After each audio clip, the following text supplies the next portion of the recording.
শাড়ির আড়ালের পেট আর কোমর দেখিয়ে লোভা তোদের ইমপ্রেস করতে পারবে, আমাকে নয়। বুঝলে মিস বিভাবরী? কথাটা কানে যেতেই বিভাবরীর হাতে থাকা শাড়ির অংশটুকু টুপ করে পড়ে যায়। টলমল করা অবাক চোখ দুটো সামনের মানুষটাকে দেখছে। এই কি সেই ধ্রুব যাকে সে 4 বছর ধরে ভালোবাসা আসছে, যাকে নিয়ে রূপকথার দেশে পাড়ি জমাতে চাইছে, তার সর্বস্ব দিতে চাইছে? না মানে, তুমি চোখের পানি মুছতে বারবার শাড়ি ইউজ করছো, যার কারণে তোমার পেট, এমনকি পেটের লাল রঙা তিলটাও দেখা যাচ্ছে। বিভাবরী ঠোঁট কামড়ে ধরে কান্না আটকানোর চেষ্টা করে, কিন্তু পারছে না। তবুও চেষ্টা করে যাচ্ছে। ধ্রুব বক্স থেকে একটা টিস্যু বের করে বিভাবরীর দিকে এগিয়ে দিয়ে বলে, আমি তাহলে উঠছি। নিজের সিদ্ধান্ত তোমাকে তো জানালামই, এখন বাকিটা তোমার ব্যাপার। বিভাবরীর হাতের টিস্যুটা গুজে দিয়ে ধ্রুব চলে যাওয়ার জন্য পা বাড়ায়। পেছনে তাকালে সে ঠিক দেখতে পেত বিভাবরী কতটা মায়াভরা দৃষ্টিতে তার যাওয়ার পানে তাকিয়ে আছে। ধ্রুব চলে গেলে বিভাবরী তার দেওয়া টিস্যুটা দিয়ে নাক পরিষ্কার করে নেয়। মনে মনে তাকে একটা ভয়ঙ্কর কঠিন গালি দিয়ে সেও বাড়ির দিকে পা বাড়ায়। বাড়ি গিয়ে বিছানায় গায়ে দিয়ে দিতেই ঘুমের দেশে পাড়ি জমায় বিভাবরী। আর ঘুম ভাগে তার মায়ের ডাকে। ঘুম ঘুম চোখে তাকিয়ে দেখে তার মা মুখে বিশাল বড় হাসি ঝুলিয়ে তাকিয়ে আছে তার দিকে। সে ঘুম জড়ানো সুরে বলে, কটা বাজে মা? 3টে বাজতে চললো। বিভাবরী ধরফর করে উঠে বসে। সে ধ্রুবর সাথে দেখা করতে গিয়েছিল 10টার দিকে। সেখান থেকে এসেই ঘুম দিয়েছিল, আর সেই ঘুম ভাঙলো এখন। তার মা মুচকি হেসে বললেন, তুই ফ্রেশ হয়ে আয় মা। ধ্রুব মা ফোন করেছিলেন, তারা রওনা দিয়েছেন। কথাটা বলে তার মা হাতের শাড়িটা বিছানায় রেখে নিজের কাজে চলে যান। বিভাবরী শাড়িটার দিকে তাকিয়ে দীর্ঘশ্বাস ছাড়লো। একটু আগেই ধ্রুব তাকে স্পষ্ট ভাষায় জানালো সে বিভাবরীকে বিয়ে করতে পারবে না। শাড়ি পরা নিয়ে কত নোংরা একটা কথা পর্যন্ত শুনিয়ে দিল, অথচ এই ছেলেটার জন্য ফের তাকে শাড়ি পরতে হবে। বিভাবরী ফ্রেশ হয়ে এসে দেখে তার বাবা তার রুমে। বিভাবরীকে দেখে তিনি কপাল কুঁচকে বললেন, মামনি, তুমি আজ উল্টো জামা পরেছো। তোমার 2 পায়ে 2 ধরনের জুতো, এমনকি তোমার ডান কানের দুল নেই। তোমার বড্ড ছন্নছাড়া লাগছে মামনি, কেন বলো তো? বাবার মুখে এই ধরনের কথা শুনে বিভাবরী বেশ লজ্জা পেল। নিজের দিকে তাকিয়ে দেখলো আসলেই তো সে আজ উল্টো জামা পড়েছে। সে নিচের দিকে চোখ নামিয়ে ফেললো। ভীষণ কান্না পাচ্ছে তার। ধ্রুব নামক ঝড়টা তার জীবনের সব ছন্দ নিয়ে পালিয়েছে, এলোমেলো করে দিয়েছে তার জীবনটা। বিভাবরীর বাবা আদনান সাহেব তার মাথায় হাত রেখে বললেন, you need not to worry my child. ওরা তো শুধু দেখতে আসছে, বিয়ে তো আর হচ্ছে না, জাস্ট চিনি পান হবে। বিয়ে তোমার ইচ্ছে মতো সময়ে হবে। বিভাবরী কিছুক্ষণ ভেবে স্মিত হেসে উত্তর দেয়। পরে কেন? আমি বিয়ে করতে রেডি বাবা, তুমি চাইলে আজই বিয়ে করতে পারবো। তার বাবা অত্যন্ত খুশমেজাজে চলে যায় তার রুম থেকে। কিছুক্ষণ পর তার মা এসে তাকে শাড়ি পরায়। বেগুনি রঙের শাড়িটা কোমরে গুজে দিয়ে মুখে হাসির রেখা টেনে তার মা বললেন, বুঝলি ভিবো, ধ্রুব হলো হীরের টুকরো রে। তার সাথে তুলনা করতে আর একটা ধ্রুবই লাগবে। তুই খুব সুখে থাকবি মা। বিভাবরীর বুক ফেটে কান্না আসছে, কিন্তু সে কাঁদবে না। চোখ মুখ শক্ত করে লম্বা ঘুমটা টেনে তাদের সামনে যায়। ধ্রুবর দিকে তাকাতেই তার বুকের বাম পাশে ধক করে উঠল। ফর্সা গালে হালকা চাপদারির গম্ভীর ছেলেটা বিষণ্ণ দৃষ্টিতে কফির মুখে সিপ দিচ্ছে। বিভাবরী তার সামনে যেতেই সে বিস্ফোরিত দৃষ্টিতে তাকায়। ধ্রুবর মা বিভাবরীকে বসতে বললে সে বসার আগেই ধ্রুব তাকে থামিয়ে দিয়ে বলে, বিভাবরী, তোমার সাথে আমার কিছু কথা ছিল, তুমি কি একটু? ধ্রুবকে থামিয়ে দিয়ে তার বাবা বলে উঠলেন, কথা বলা অনেক সুযোগ পাবে ধ্রুব, এখন কেন? It's urgent. বলে ধ্রুব হনহন করে উঠে চলে যায়। বিভাবরী তার পিছু গিয়ে দেখে সে ছাদের কার্নিশ ধরে সিগারেট ফুঁকতে ব্যস্ত। বিভাবরীর মাথাটা ভো ভো করে ঘুরছে। ইদানিং একটু টেনশন বা চিন্তায় থাকলেই এমন হয়, খুব করে মাথা ঘুরে। ধ্রুব পেছন না ফিরে সিগারেটের ধোঁয়া ছেড়ে বলল, তোমাকে কি বলেছিলাম আমি? বিভাবরীর মনে হচ্ছে সে এক্ষুনি ফ্লোরে পড়ে যাবে, মাথা ফাটিয়ে ছাড়বে। ভয়ঙ্কর রক্তারক্তি কাণ্ড ঘটলেও করতে পারে। ধ্রুব খানিকটা ধমকে সুরে বলে, কি বললাম শুনতে পাওনি? কান কি কারো কাছে রেখে এসেছো? বিভাবরীর কাঁপা গলায় উত্তর দেয়। জি, কি বলছিলেন? ধ্রুব মুখে বিরক্তিকর একটা শব্দ করে ছাদের কার্নিশে আঘাত করে বলে, দেখো বিভাবরী, আমি তোমাকে বিয়ে করতে পারবো না, বুঝলে? বুঝলে তুমি? এক্ষুনি তুমি নিচে গিয়ে সবাইকে বলবে কথাটা। আমার তো কোনো সমস্যা নেই আপনাকে বিয়ে করতে। সমস্যা যেহেতু আপনার, তাই আপনিই বলেন না। বিভাবরী, তুমি কি চাও আমি তোমার গায়ে হাত তুলি? আমার রাগ কিন্তু এবার নিয়ন্ত্রণের বাইরে চলে যাচ্ছে। দুইবারের ভয়ঙ্কর রিজেকশনে বিভাবরীর মনে চাপ চেপে গেল। ছেলেটা কি জানে বিভাবরী যেদিন একটু সেজেগুজে বাইরে যায় সেদিন কতগুলো প্রপোজ তাকে রিজেক্ট করতে হয়। কলেজের সাংস্কৃতিক অনুষ্ঠানগুলোতে তার চোখের দিকে তাকিয়ে কতগুলো ছেলে ধরাম করে তার প্রেমে পড়ে যায়। আর সেই বিভাবরীকে ছেলেটা ফিরিয়ে দিচ্ছে। হ্যাঁ, বিভাবরী দীর্ঘশ্বাস ছেড়ে চোখ বন্ধ করে শক্ত মুখে বলে দেয়। আপনি আমার সামনে থেকে যান তো, একদম সহ্য হচ্ছে না আপনাকে আমার। ধ্রুব শান্ত গলায় জবাব দেয়। সিগারেটটা শেষ করে নেই, তারপর যাব। ধ্রুব অত্যন্ত স্বাভাবিকভাবেই সিগারেট শেষ করলো। এতগুলো কথার মাঝে সে একবারও পেছন ফিরে বিভাবরীর দিকে তাকায়নি। শুধু যাওয়ার আগে নরম সুরে বলল, বিভাবরী, শুধু রূপ থাকলেই হয় না, পড়াশোনাও জানতে হয়। বিভাগী বাতাসে না উড়ে বাস্তবতা বোঝার চেষ্টা করো। বিভাবরী প্রত্যুত্তরে কিছুই বলেনি, নিজেকে শক্ত রেখে দাঁড়িয়েছিল। সেদিন ধ্রুব চলে গেলে বিভাবরী আর তার সাথে যোগাযোগ করার চেষ্টা করে না। ধ্রুবকে নিয়ে রূপকথার বাড়িতে পাড়ি জমায় না। তাকে ভোলার জন্য পড়াশোনায় মন দেয় সে। তার অনীহার দরুন বিয়ের কথাবার্তাও বন্ধ করে দেয় তার বাবা। তবে তাদের গল্প সেখানেই আটকে থাকেনি। ইন্টারমিডিয়েট পরীক্ষার পর দীর্ঘ ছুটিতে বিভাবরী চন্দনে চলে আসে। বন্ধুদের সাথে সময় কাটাতে রেস্টুরেন্টে ট্রিট দিতে গিয়ে সেখানেই ধ্রুবর দেখা মেলে। আগের মতোই বিষণ্ণ দৃষ্টিতে সে কফির মগে সিপ দিচ্ছে। কিছুই বদলায়নি তার। বিভাবরী দেখেও না দেখার মতো করে চলে যেতে চাইতেই পরিচিত ডাকে থমকে যায় সে। ছেলেটা তাকে এমন ভাবে ডাকলেও সে গোটা দুনিয়া জলাঞ্জলি দিয়ে দিতে পারে। তার মুখে নিজের নাম শুনেই বিভাবরী নিজের নামকে ভালোবেসেছিল। ধ্রুব গম্ভীর গলায় ডাকলো, বিভাবরী, শুনতে পাচ্ছ তুমি? জি। হঠাৎ এখানে এলে যে? সবাইকে নাকি ট্রিটও দিচ্ছ, আমাকে দিবে না? আপনার বিল আমি দিয়ে দেব। কথাটা শুনে ধ্রুব বিভাবরীর সামনে দাঁড়ায়। তাকে দেখে মনে হলো সে রেগে আছে। বিভাবরী ধারণা সত্যি করে দিয়ে ধ্রুব ঝাঁঝালো কণ্ঠে বলে, তোমার কি আমাকে ছেঁচড়া মনে হয়? না না, মানে আমি। বিভাবরীর কথা আটকে গেছে। অ্যাজ ইউজুয়াল তার মাথা করতে শুরু করলো। ধ্রুব তার হাতটা যে টেনে ধরেছে সে কি করে ঠিক থাকবে। ধ্রুব তাকে টেনে নিয়ে চেয়ারে বসিয়ে নিজেই খাবার অর্ডার দেয়। বিভাবরী নিজের হাতের দিকে তাকিয়ে আছে। তার মনে হচ্ছে সে স্বপ্ন দেখছে। তার ধ্যান ভাঙে নিজের পায়ের উপর অন্য কারোর পায়ের অস্তিত্ব। ধ্রুব তার পায়ের উপর নিজের পা রেখে বসে আছে। ধ্রুবর দিকে তাকিয়ে দেখে সে খুব স্বাভাবিকভাবেই খাবার খাচ্ছে। বিভাবরী বুঝতে পারছে না ধ্রুব ইচ্ছে করে করছে নাকি ভুলবশত। বিভাবরী, খাচ্ছ না কেন তুমি? খাচ্ছি তো। ধ্রুব বেশ আয়েশ করেই তার খাবার শেষ করলো, কিন্তু বিভাবরী ছুঁয়ে দেখার শক্তিও পায়নি। খাওয়া শেষে ধ্রুব বলল, তোমাকে কি গিফট দেই বলো তো? আমি তো আর জানতাম না তুমি আমাকে এভাবে ট্রিট দিবে। বিভাবরী ঠোঁটের কোণে হাসি এনে মনে মনে বলল, কিছু না, কিচ্ছু দিতে হবে না আপনাকে। আপনি মিষ্টি করে আমাকে একবার উইশ করেন তো, এতেই আমার চলবে। ধ্রুব টিস্যুতে হাত মুছে তার প্যান্টের পকেটে হাত দিতেই বিভাবরী চমকে উঠে দ্রুত বলল, প্লিজ প্লিজ, টাকা বের করবেন না, আমি নিতে পারবো না। আমি ততটাও নিচু মানসিকতার নই বিভাবরী। ধ্রুব পকেট থেকে সিগারেটের প্যাকেট বের করে বিভাবরীর দিকে বাড়িয়ে দেয়। তারপর লম্বা ঢিকুর তুলে বলে, নাও বিভাবরী, তোমার বার্থডে গিফট। বিভাবরী হতবুদ্ধি হয়ে তাকায় ধ্রুবর দিকে। ছেলেটা কি সত্যি সত্যি তাকে সিগারেট গিফট করছে? বিভাবরী কিছু বলতে যাবে তখনই একটা মেয়ে সেখানে উপস্থিত হয়। ধ্রুবর দিকে তাকিয়ে হেসে বলে, চলো ধ্রুব, যাও যাও, আই এম ডান। ধ্রুব প্রত্যুত্তরে মুচকি হেসে সিগারেটের প্যাকেটটা তার হাতে দিয়ে বলে, আসছি বিভাবরী, খুব ভালো ট্রিট করেছো, থ্যাঙ্কস ফর দ্যাট। ধ্রুব এক মুহূর্ত দেরি না করে মেয়েটির সাথে চলে যায়। আর বিভাবরী হা করে তাদের চলে যাওয়ার দিকে তাকিয়ে থাকে। না চাওয়া সত্ত্বেও গড় গড় করে চোখ দিয়ে পানি ঝরছে। ছেলেটা এত নিষ্ঠুর কেন? বিভাবরী সিগারেটের প্যাকেটটা মুচড়ে ধরে হেঁচকি তুলে ফেলেছে। বাবা, আমি ঢাকা গিয়ে পড়াশোনা করতে চাই, এখানে আমার পড়াশোনা হবে না। কথাটা বলেই বিভাবরী হু হু করে কেঁদে উঠল। তার বাবা আদনান সাহেব চিন্তিত মুখে মেয়ের দিকে তাকালেন। যে মেয়ে বাড়ি ছেড়ে দুদিনও কোথাও থাকার কথা চিন্তা করতে পারে না, তার আজ এত দূর গিয়ে পড়াশোনা করতে চাওয়ার কারণটা তিনি বুঝতে পারছেন না।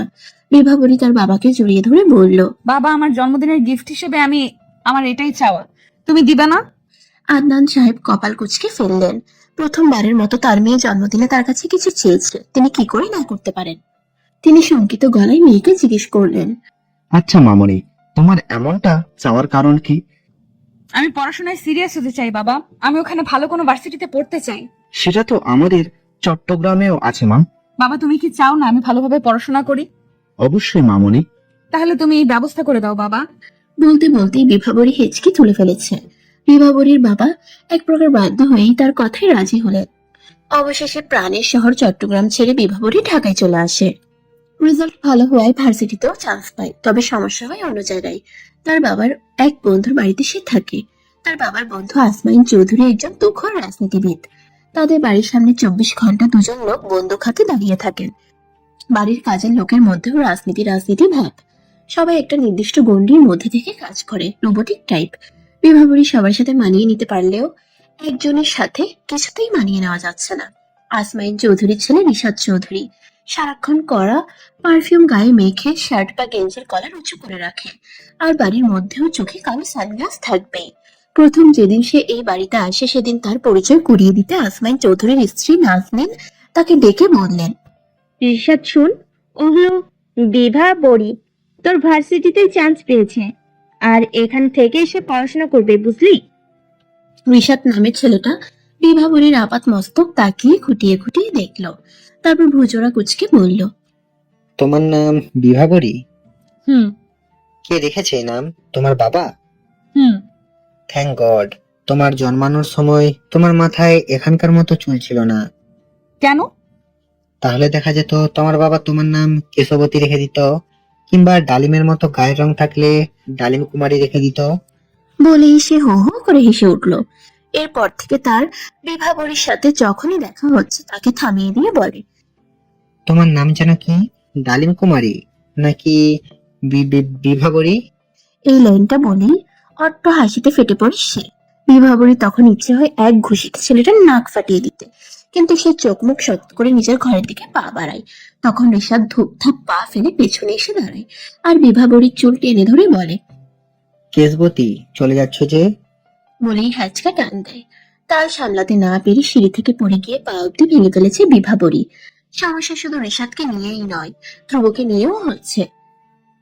বিভাবরী এই শহরে এসেছিল ধ্রুবকে বলতে, কিন্তু তা তো হচ্ছেই না, বরং উল্টোটা হচ্ছে। বিভাবরী ঘুমোতে পারছে না রাতে, চোখ লেগে আসলেই ধ্রুব তার সামনে কোথা থেকে এসে ঠাস করে বিভাবরীর গালে থাপ্পড় মেরে দিচ্ছে, কান টেনে ধরে বলছে, ফাজিল মেয়ে, ঢাকায় এসে পড়াশোনা করতে হবে কেন? বিদ্যাসাগর হবে নাকি? পৃথিবী পাল্টে দেবে পড়াশোনা করে। এসব আজগুবি স্বপ্নে রাতে ঘুমাতে পারছে না সে।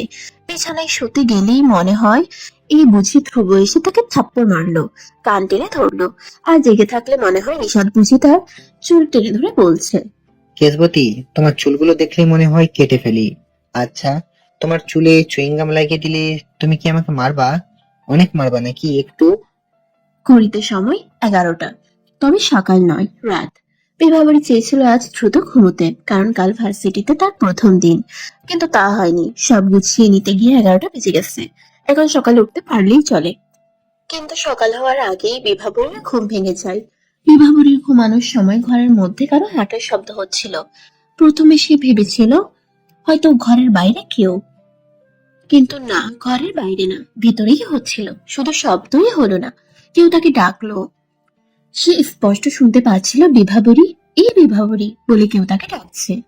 নিজের নাম শুনে বিভাবরী হুড়মুড় করে উঠে পড়ে। চোখ খুলে আবছা আলোতে দেখার চেষ্টা করে কে ঘরে, কিন্তু না, কাউকে দেখতে পায়নি। চোখ বন্ধ করে একটা লম্বা শ্বাস টেনে আবার শুয়ে পড়ে, কিন্তু চোখ বন্ধ করার সাথে সাথে আবার কেউ তাকে ডেকে ওঠে। বিভাবরী অনুভব করলো আসলেই কেউ তার রুমে আছে। কণ্ঠটা তার চেনা, এমনকি নিঃশ্বাসটার সাথেও তার পরিচয় আছে। কিন্তু আশ্চর্যের বিষয় হলো সে ধরতে পারছে না কে এটা। বিভাবরী রুমের আশেপাশে চোখ বুলালো। তার রুমের রাস্তার পাশে একটা জানালা আছে, যেখানে তার চোখ দুটো আটকে যায়, কারণ সে জানালার পাশে কারো অস্পষ্ট অবয়ব দেখেছে। বিভাবরী দ্রুত উঠে বসে কাঁপা কাঁপা গলায় বলে, কে আপনি? আমাকে ভয় দেখাচ্ছেন? আপনি কি ভেবেছেন আমি ভয় পাবো? কখনো না, আমি বিভাবরী, কাউকে ভয় পাই? অস্পষ্ট অবয়বটা তাকে থামিয়ে দিয়ে বলল, আমি ভয় পেতে বলেছি নাকি? আশ্চর্য। বিভাবরী বসন্তের বাতাসের মতো শান্ত গলার স্বর শুনেও কেঁপে উঠল। আর কিছু বলার সাহস পাচ্ছে না সে। এতক্ষণ চিনতে না পারলেও কণ্ঠ শুনে মানুষটাকে চিনতে একদমই কষ্ট হয়নি বিভাবরীর। এমনিতেই সারাক্ষণ তার কান এবং মস্তিষ্ক ধ্রুবর কথা ভেসে বেড়ায়, তাই অস্পষ্ট অবয়বে মানুষটা যে ধ্রুব এই বিষয়ে সে নিশ্চিত। তুমি তো জানো সিগারেট না খেয়ে শুলে আমার ঘুম হয় না, তারপরেও ওগুলো নিয়ে চলে এলে। তোমার বাবা তোমাকে সিগারেট কেনার টাকা দেয় না? বিভাবরী তার কথায় আটকে ওঠে। এতক্ষণ না দেখতে পেলেও এখন আবছা আলোতেও ধ্রুবের মুখখানা কেমন জলমল করছে। তেলতেলে মুখটাই দাড়ি মেখে, মনে হচ্ছে দীর্ঘদিন সাইজ করা হয়নি। বিভাবরী মিনমিন করে বলল, আপনার কি ধারণা আমি সিগারেট খাই? খাও না বুঝি? কথাটা শুনে বিভাবরী বিড়বিড় করে বলল, এখন খাই না তো কি হয়েছে, বিয়ের পর খাবো দুজনে মিলে, তখন দেখবো আপনি কি করে না ছাড়েন এটা। বুঝলে বিভাবরী, এই জিনিসটার মজাই আলাদা। একদিন ট্রাই করে দেখতে পারো কিন্তু। বিভাবরী অবাক দৃষ্টিতে তাকায় তার দিকে। ছেলেটা এত খামখেয়ালি কেন? ভালো লাগছে না তার এই খেয়ালিপনা। এভাবে তাকিয়ে আছো কেন বিভাবরী? এখনো চোখ সরাচ্ছ না যে? গেলে দেবো কিন্তু। দিন না। আমি কিন্তু সিরিয়াসলি বলছি। আমিও। ধ্রুব সত্যি সত্যি বিভাবরীর দিকে এগিয়ে গেল, কিন্তু বিভাবরীর ভাবলিস হলো না। সে পূর্বের মতোই তাকিয়ে আছে।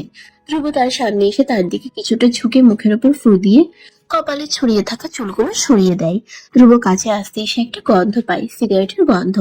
কিন্তু গন্ধটা কেমন অপরিচিত মনে হচ্ছে। সিগারেটের গন্ধ বলে মনেই হচ্ছে না, তার মনে হচ্ছে ক্লোরোফর্ম। ধ্রুব এক্ষুনি মুখ থেকে সিগারেটের ধোঁয়া ছেড়ে দেবে তার উপর, আর সেই গন্ধ সুখে হুঁশ হারিয়ে ধ্রুবর উপরে ঢলে পড়বে। ধ্রুব বিভাবরীর দিকে আরেকটু ঝুঁকে যায়। বিভাবরী চোখ বন্ধ করে ধ্রুবর নিঃশ্বাস শুনতে ব্যস্ত। হঠাৎ নিঃশ্বাসের শব্দ না পেয়ে চোখ খুলে, আর সাথে সাথেই তার কানের কাছে ঠাস করে একটা শব্দ হয়। বিভাবরী ছলছল চোখে তাকায় ধ্রুবর দিকে। বুক ফেটে কান্না আসছে তার। ইচ্ছে করেছে চিৎকার করে কাঁদতে, এত জোরে চিৎকার করতে যেন ধ্রুবর কানের পর্দা ভেদ করে মস্তিষ্কের ভেতর সব ছুটতে থাকে। এত জোরে থাপ্পড় খাওয়ার দরুন বিভাবরীর ঘুম ভেঙে যায়। কি ভয়ানক রকমের স্বপ্ন সে দেখলো। কালে হাত দিয়ে দেখে এখনো গরম হয়ে আছে, কপাল বেয়ে ঘাম ঝরছে, গলা শুকিয়ে গেছে, পুরনো অসুখটাও জেগে উঠেছে, অর্থাৎ মাথা ঘুরছে। বিভাবরী অ্যাডজাস্ট টেবিল থেকে পানি গ্লাস হাতে নেয়, কিন্তু আশ্চর্যের বিষয় গ্লাসে পানি নেই। সে প্রতিদিনই পানি আনিয়ে রাখে, আজই কেন আনলো না?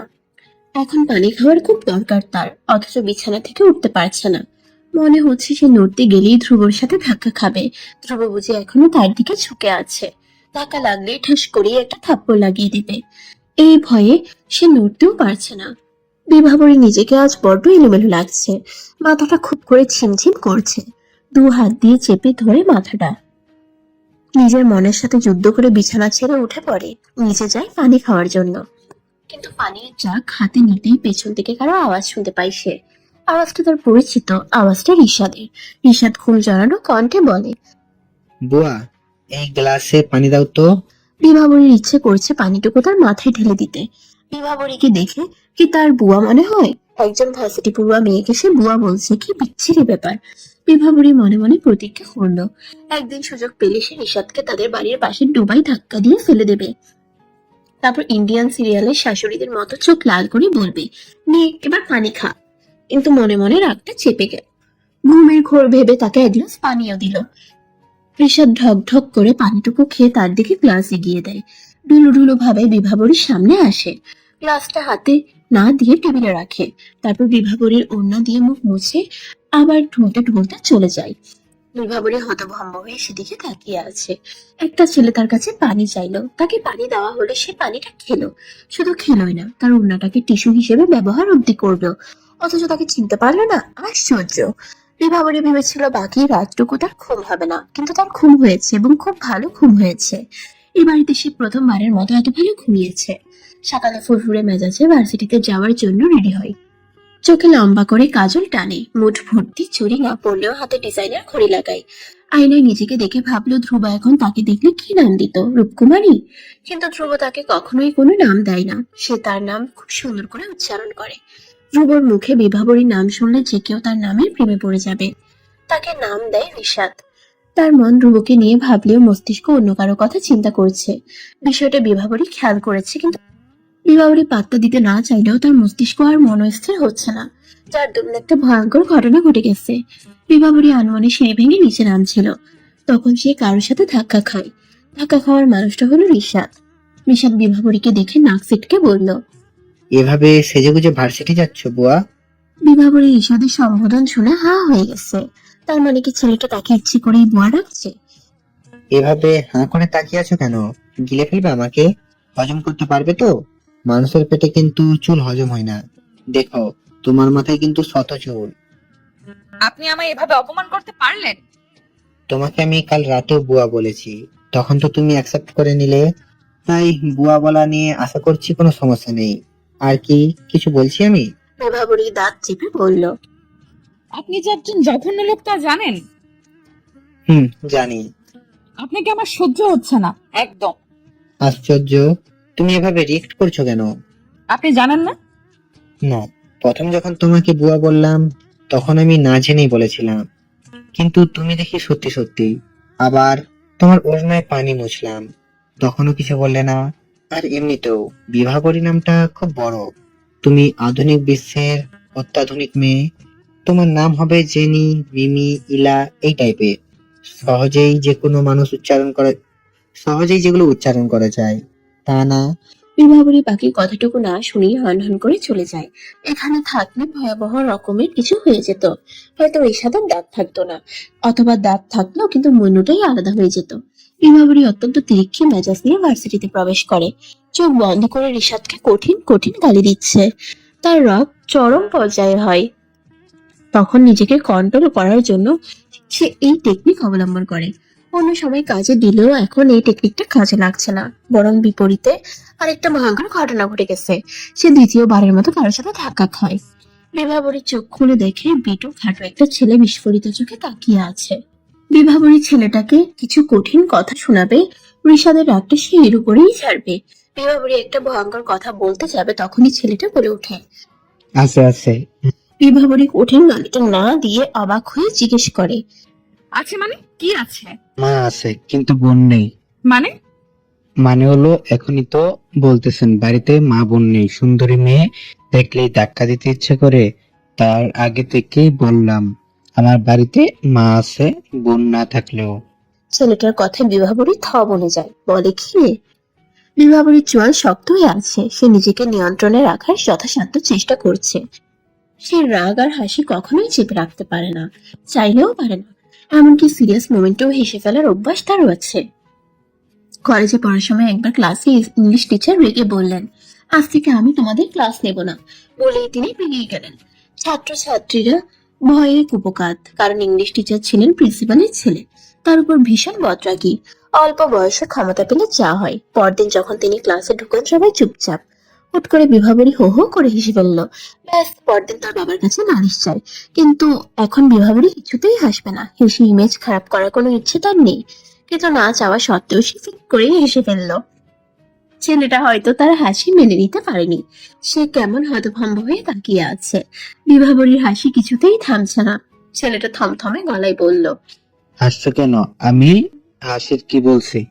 Sorry, extremely sorry. ছেলেটা কপাল কুঁচকে তাকায় বিভাবরীর দিকে। কিছুক্ষণ পর বিড়বিড় করতে করতে চলে যায়। সকাল সকাল মেজাজ খারাপ থাকলেও বাকি সময়টুকু ভালোই কাটলো তার। বাড়ি ফিরে ফ্রেশ হয়ে একটা লম্বা চওড়া ঘুম দেয়। ঘুম থেকে উঠে বিকেলে ছাদে বসে গল্প করে রুষার সাথে। তাদের বাড়িতে রুষাই একমাত্র মেয়ে যে একটু স্বাভাবিক। রুষা আসমাইন চৌধুরীর বড় মেয়ে, মাস্টার্স পড়ছে। মেয়েটাকে বিভাবরী ভালো লাগে। ভালো লাগার একটা কারণ হলো সে সরল স্বভাবের মেয়ে, কোনো কথা লুকিয়ে রাখতে পারে না। তার সাথে বিভাবরীর পরিচয় কয়েকদিনের, অথচ সে হড়বড় করে সব বলে দেয়। একান্ত ব্যক্তিগত কথাগুলো বলে ফেলে। তার মন খারাপ দেখে বিভাবরী জিজ্ঞেস করে, কি হয়েছে রুষা আপু, মন খারাপ? মেয়েটা গাল ফুলিয়ে মাথা নাড়িয়ে উত্তর দেয়, কেন মন খারাপ কেন? জানো, ও আজ ফোন করে বললো, রুশো একটা চুমো দাও তো। তুমি দাওনি? সেজন্যই তো রাগ করেছে। আমি কি করে দেই বলো তো? আমার বুঝি লজ্জা করে না? ও তো বুঝি না। রেগে মেগে ফোন অফ করে দিয়েছে। বলেছে আমার সাথে তার নাকি কোনো কথাই নেই। একেবারে বিয়ের দিন বাসর রাতে আমার খবর করেছে ওকে। কথাগুলো রুষার আটকে আটকে গেছে। রুষা যখন খুব খুশি থাকে তখন তার কথা চড়িয়ে যায়। বিভাবরী লক্ষ্য করছে রুষা গাল ফুলিয়ে কথা বলছে, অথচ তার চোখ খুশিতে চকচক করছে। রুষা চলে গেলে বিভাবরী নিজের ওর স্বপ্নে ডুবে যায়। ধ্রুবর সাথে প্রথম দেখা হয়েছিল বিভাবরীর বড় ভাই বিভানের বিয়েতে। বিভাবরী তখন সবে ক্লাস 9-এ ওঠে। সেদিন সে একটা হলুদ শাড়িতে সেজেছিল, কিন্তু প্রথমবার শাড়ি পরার কারণে ঠিকমতো সামলাতে পারেনি। কুচি হালকা হয়ে খুলে খুলে যাচ্ছে, আঁচলের পিন খুলে গেছে। এদিকে বাড়ি ভর্তি মেহমান। যদি সবার সামনে শাড়ি খুলে যায় তাহলে ভয়ঙ্কর ঘটনা ঘটবে। বিভাবরী শাড়ি আটকে ধরে সিঁড়িঘরে যায়, কারণ সব রুমে কোনো না কোনো অতিথি আছেই। বিভাবরী স্বস্তির নিঃশ্বাস ফেলে শাড়ির আঁচল খুলে ফেলে। কুচি ছাড়তেই হড়হড় করে সেগুলো মাটিতে গড়াগড়ি খায়। বিভাবরী নতুন করে কুচি তোলার চেষ্টা করে, বারবার চেষ্টা করেও আগের মতো তুলতে পারছে না। তখনই পেছন থেকে কেউ তাকে বলে ওঠে। আমি হেল্প করবো? বিভাবরী মুখে হাসি ঝুলিয়ে বলে। হ্যাঁ হ্যাঁ, অবশ্যই। একটা হাত যখন তার শাড়ি ধরতে চায় তখন সে চমকে ওঠে। আরে, হাতটা তো ছেলেদের হাতের মতো। বিভাবরীর হুঁশ ফিরে, কণ্ঠটাও ছেলেদের মতো শোনা গেল। বিভাবরী শাড়ি ছেড়ে সামনে তাকায়। এই যে আসলে একটা ছেলে। বিভাবরী চোখ বন্ধ করে চিৎকার করার আগেই সেই হাতটা তার মুখ চেপে ধরে। মুখ দিয়ে চিৎকার শব্দ বের হয়নি, বের হচ্ছে তার গোঙানি শব্দ। সে চোখ খুলে সামনে ছেলেটাকে দেখার চেষ্টা করে। ছেলেটা ভ্রু কুঁচকে তার দিকে তাকিয়ে আছে। সে তার অন্য হাতটা দিয়ে বিভাবরীকে ইশারা করে চুপ থাকতে। তারপর বিভাবরী মুখের উপর থেকে হাত সরিয়ে নেয়। বিভাবরী মিনমিন স্বরে জিজ্ঞেস করে, কে আপনি? ধ্রুব। বিভাবরী ছেলেটার আপাত মস্তক তাকিয়ে দেখে। ধ্রুব তার আপাত মস্তক দেখে মুচকে হাসি দেয়। বিভাবরী মুচকে হাসির কারণ বুঝতে না পেরে নিজের দিকে তাকায়। সাথে সাথে বড়সড় একটা চিৎকার শোনা যায়। নিজের অবস্থা বুঝতে পেরে সে দুহাত মেলে দিয়ে নিজেকে আড়াল করার চেষ্টা করে। ধ্রুব ঠোঁটে হাসি রেখেই নিচে থেকে শাড়িটা তুলে বিভাবরীর গায়ে দেয়। বিভাবরী অবাক চোখে তার হাসির দিকে তাকিয়ে থাকে। এত সুন্দর করে কেউ যে হাসতে পারে তা ধ্রুবকে না দেখলে সে জানতেই পারতো না। বিভাবরী এক দৃষ্টিতে তার হাসির দিকে তাকিয়ে থাকে। তার ধ্যান ভাঙে ধ্রুবর আঙ্গুলের চুটকি শব্দে। বিভাবরীর হুঁশ এলে ধ্রুব হেসে বলে, ভাববে না তোমাকে ফলো করতে করতে এখানে এসেছি। আমি কিন্তু আগে থেকে এখানে ছিলাম, তুমি দেখতে পাওনি, বুঝলে? আর শাড়িটা পরিয়ে দিয়েছি, আশা করছি তোমার হয়ে যাবে। কথাটা বলে সে চলে যায়। আর বিভাবরী হতভম্ব হয়ে সেখানে দাঁড়িয়ে থাকে। কিছুক্ষণ আগের কথা মনে হতেই সে কেঁপে ওঠে। তার হৃৎপিণ্ডটা খুব জোরে লাফাচ্ছে। বিভাবরী তার হাত দুটো বুকের মাঝে চেপে ধরে। মনে হচ্ছে হৃদয়টা এক্ষুনি পাঁজর চিরে বেরিয়ে যাবে। বিভাবরীর পুরনো কথাগুলো ভাবতে ভাবতে কখন যে ঘুমিয়ে পড়লো নিজেই জানে না। ঘুমের মধ্যে হঠাৎ মনে হলো তার কানের পাশে কারো গরম নিঃশ্বাস পড়ছে। তার স্বপ্নে আবার ধ্রুব এলো না তো? কিন্তু তার ধারণা ভুল। কিছুক্ষণ পরে তার কানের লতিতে কারো কামড় পড়ে। বিভাবরী দ্রুত চোখ খোলে। সামনে কাউকে দেখতে না পেয়ে তড়িঘড়ি করে দোলনা ছেড়ে উঠে বসে।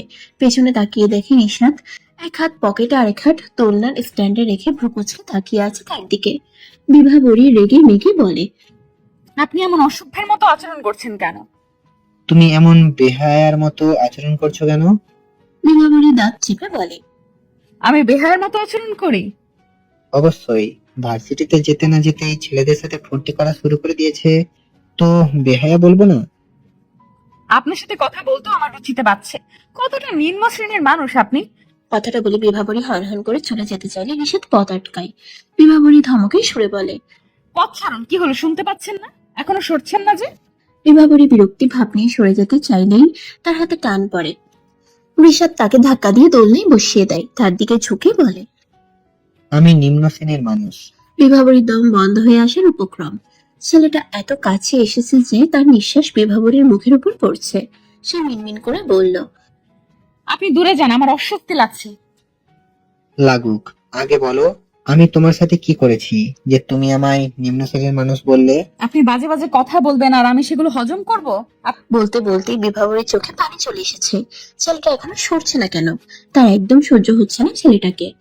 ঋষাদ চোখ দুটো বড় করে ঝাঁঝালো কণ্ঠে বলল, এই মেয়ে, এই কাঁদছো কেন? আমি তোমায় বকেছি নাকি? আশ্চর্য। আপনি সরে যান প্লিজ। ঋষাদ আরেকটু সামনের দিকে চোখে ফিসফিস করে বলে, চোখে কি গাঞ্জা চাষ করো? তাকালেই নিজেকে মাতাল মাতাল লাগে যে। কথাটা বলে ঋষাদ গুনগুন করতে করতে চলে যায়। বিভাবরীর শরীরের লোমগুলো দাঁড়িয়ে গেছে। কি ভয়ঙ্কর কথা! কত বেয়াদব ছেলে! বিভাবরী চোখ বন্ধ করে, দাঁত দিয়ে ঠোঁট কামড়ে ধরে। বিভাবরী এক দৌড়ে ঘরে চলে যায়। দরজা বন্ধ করে দুহাত বুকে চেপে ধরে। চোখ বন্ধ করে শক্ত করে দাঁড়িয়ে মনে মনে প্রতিজ্ঞা করে আজ থেকে দুনিয়াবি সব বাদ, শুধু পড়াশোনা নিয়ে থাকবে সে। এমনকি ধ্রুবকে নিয়েও আর ভাববে না, এক ফোঁটাও ভাববে না। ঋষাদকেও সর্বোচ্চ এড়িয়ে চলে সেদিনের পর থেকে, কিন্তু সেই সুযোগ পেলেই বিভাবরীকে জ্বালাচ্ছে, বিরক্ত করছে। এর কোনো কারণ বিভাবরী খুঁজে পায় না। তবে একটা লক্ষণীয় বিষয় হলো সে এখন আর ধ্রুবকে স্বপ্নে দেখে না। এই জন্য সে স্বস্তি নিঃশ্বাস ফেলে। ভার্সিটিতে বিভাবরীর বেশ ভালোই লাগছে, কিন্তু আজ একটু বেশিই ভালো লাগছে। অবশ্য এর একটা কারণ আছে। আজ তাদের নবীন বরণ। বিভাবরী শাড়ি পরবে। তার জীবনের সেরা মুহূর্ত গুলো ঘটেছে শাড়িতেই। টিয়া আর সবুজ এই দুয়ের মাঝামাঝি একটা রঙের একটা শাড়ি পরেছে সে। হাত ভর্তি সবুজ চুড়ি, গাঢ় কাজল পরেছে, হালকা মেকআপারে মেয়েটাকে ভালোই লাগছে। ভার্সিটি যাওয়ার আগে নাজনীন সুলতানা তাকে থামিয়ে দিয়ে বললেন, ও মা, আকাশ থেকে পরী নামলো নাকি? পরীরা শাড়ি পরে আগে জানতাম না তো। বিভাবরী লজ্জিত ভঙ্গিতে হেসে ফেলে। কেউ তার প্রশংসা করলে সে এত লজ্জা পায় যে প্রশংসাকারীর দিকে তাকানোও লজ্জাজনক হয়ে পড়ে। আজ নাজনীনকে একদম রোবটিক মনে হচ্ছে না, তাই বিভাবরী একটু বেশি লজ্জা পাচ্ছে। অত্যন্ত খোশ মেজাজে সে ভার্সিটিতে প্রবেশ করে। মনটা তার আজ খুব ভালো, কিন্তু এই ভালোটাই বেশিক্ষণ টিকে থাকেনি। উপরে যাওয়ার সময় সামনে নিষাদকে দেখে থমকে যায় সে। তাকে দেখেও না দেখার মতো করে চলে যাওয়ার জন্য পা বাড়াতেই নিষাদ বলে ওঠে, আরে, এটা বিভাবরীর নাকি? আজ তো তোমাকে একদম চেনাই যাচ্ছে না। সবুজ শাড়িতে সবুজ ব্যাঙের মতোই লাগছে তোমায়। আজ থেকে তোমার নাম ব্যাঙ্গাবরী, বুঝলে ব্যাঙ্গাবরী? ঋষাদের কথা শুনে বিভাবরীর রাগ সপ্তম আকাশে উঠে বসে আছে। ঋষাদের সাথে থাকা ছেলে দুটো মিটমিট করে হাসছে। তার ইচ্ছে করছে ঋষাদকে কোনো ম্যাজিশিয়ানের কাছে নিয়ে যেতে, যেন তাকে ম্যাজিশিয়ান ব্যাং বানিয়ে দেয়। তাহলে সে ঋষাদকে বোঝাতে পারতাম ব্যাং আসলে কি। তার ইচ্ছে করছে ঋষাদকে ভয়ঙ্কর কিছু কথা শুনিয়ে দিতে, কিন্তু সে শোনাবে না, কোনো কথাই বলবে না সে এই ছেলের সাথে। বিভাবরী কোনো উত্তর না দিয়ে চলে আসে সেখান থেকে। মনে মনে তাকে অভিশাপ দিয়ে আসছে ঋষাদ যেন ব্যাং হয়ে যায়, আর কিছু ভয়াবহ গালি। বিভাবরী সিঁড়ি দিয়ে উপরে ওঠার সময় তার খোলা চুলে টান পড়ে। বিভাবরী জানে টান পড়ার কারণটা কি। সে চোখ বন্ধ করে লম্বা শ্বাস নেয়। সে একটা কাজ করতে যাচ্ছে এখন, ভয়ঙ্কর একটা কাজ। বিভাবরী হাত শক্ত করে মুঠ করে ফেলে। ঋষাদের নাক বরাবর একটা খুশি দিতে চাইছে সে, যেন নাকটা মুখের সাথে মিশে যায়। হা করে যেন তাকে নিঃশ্বাস নিতে হয়, কিন্তু পেছনে ফিরে খুশি দেওয়ার আগেই ঋষাদ খপ করে তার হাতটা ধরে দেয়ালের সাথে আটকে দেয়। বিভাবরীর এমন ঘটনায় পুরোপুরি চুপসে যায়। ছেলেটা কি জানতো সে এরকম কিছু একটা করবে? ঋষাদ গম্ভীর গলায় বলে, তুমি আমাকে মনে মনে ফাজিল বলে গালি দাও। তুমি ফাজিলের মানে জানো তো? বিভাবরী থমথমে গলায় জবাব দেয়, আমি ফাজিল বলে গালি দেই আপনাকে? হুম, আমি শুনতে পাই। শোনো, আমি ফাজিল নই। ফাজিল মানে জ্ঞানী, ভালো, পণ্ডিত। কিন্তু আমি অভদ্র, ভীষণ অভদ্র। তুমি ধীরে ধীরে তা বুঝতে পারবে। কথাটা শেষ করে ঋষাদ বিভাবরীর আরেকটু সামনে যায়। হাতটা শক্ত করে দেয়ালের সাথে চেপে ধরে বলে, অ্যাটিটিউড দেখাও, আমার সামনে দেখাবে না, বুঝলে? তোমার ভাব আমি ফুঁদে উড়িয়ে দিব। হুঁ, বিভাবরীর দম বন্ধ হয়ে আসছে। শরীর কেমন যেন ঝিমঝিম করছে, মাথাটাও হালকা দুলছে। কথা বলছো না কেন? ঠিক আছে, বলতে হবে না। ঋষাদ হাতটা ছেড়ে দিলেই বিভাবরী জোরে জোরে দম ফেলে। অগ্নি চোখে ঋষাদের দিকে তাকিয়ে বলে, আপনার মতো অসভ্য ছেলে আমি জীবনে দেখিনি।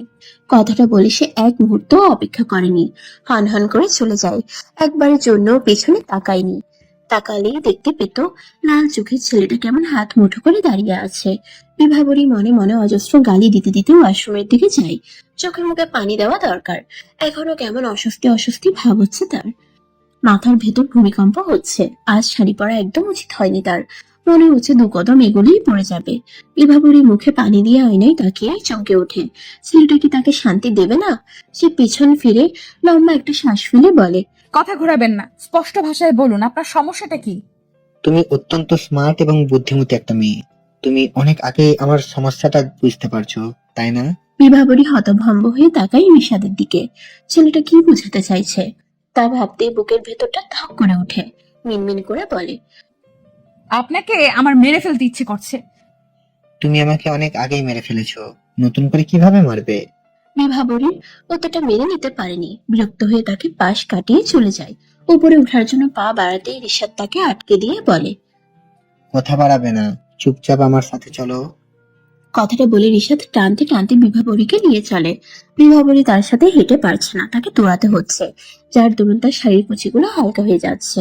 বিভাবরী এক ভুল দ্বিতীয়বার করতে চাইছে না, তাই দ্রুত শাড়ির কুচিগুলো আটকে রাখার চেষ্টা করে, ফলে রিশাদকে আটকাতে পারছে না। রিশাদ তাকে নিয়ে ছাদে চলে যায়। বিভাবরীর রাগে মাথা ফেটে যাচ্ছে, ইচ্ছে করছে নিজের মাথার চুলগুলো টেনে টেনে ছিঁড়তে। রিশাদ বিভাবরীকে ছেড়ে সারা ছাদ জুড়ে পায়চারি করছে, একবার এপাশ থেকে ওপাশ, ওপাশ থেকে এপাশ। বিভাবরীর আগে চলে যেতে চাইলেই রিশাদ বলে ওঠে, খবরদার, নড়বে না, একদম নড়বে না বলে দিচ্ছি। তাহলে কি দাঁড়িয়ে দাঁড়িয়ে আপনার হাঁটার স্টাইল দেখবো?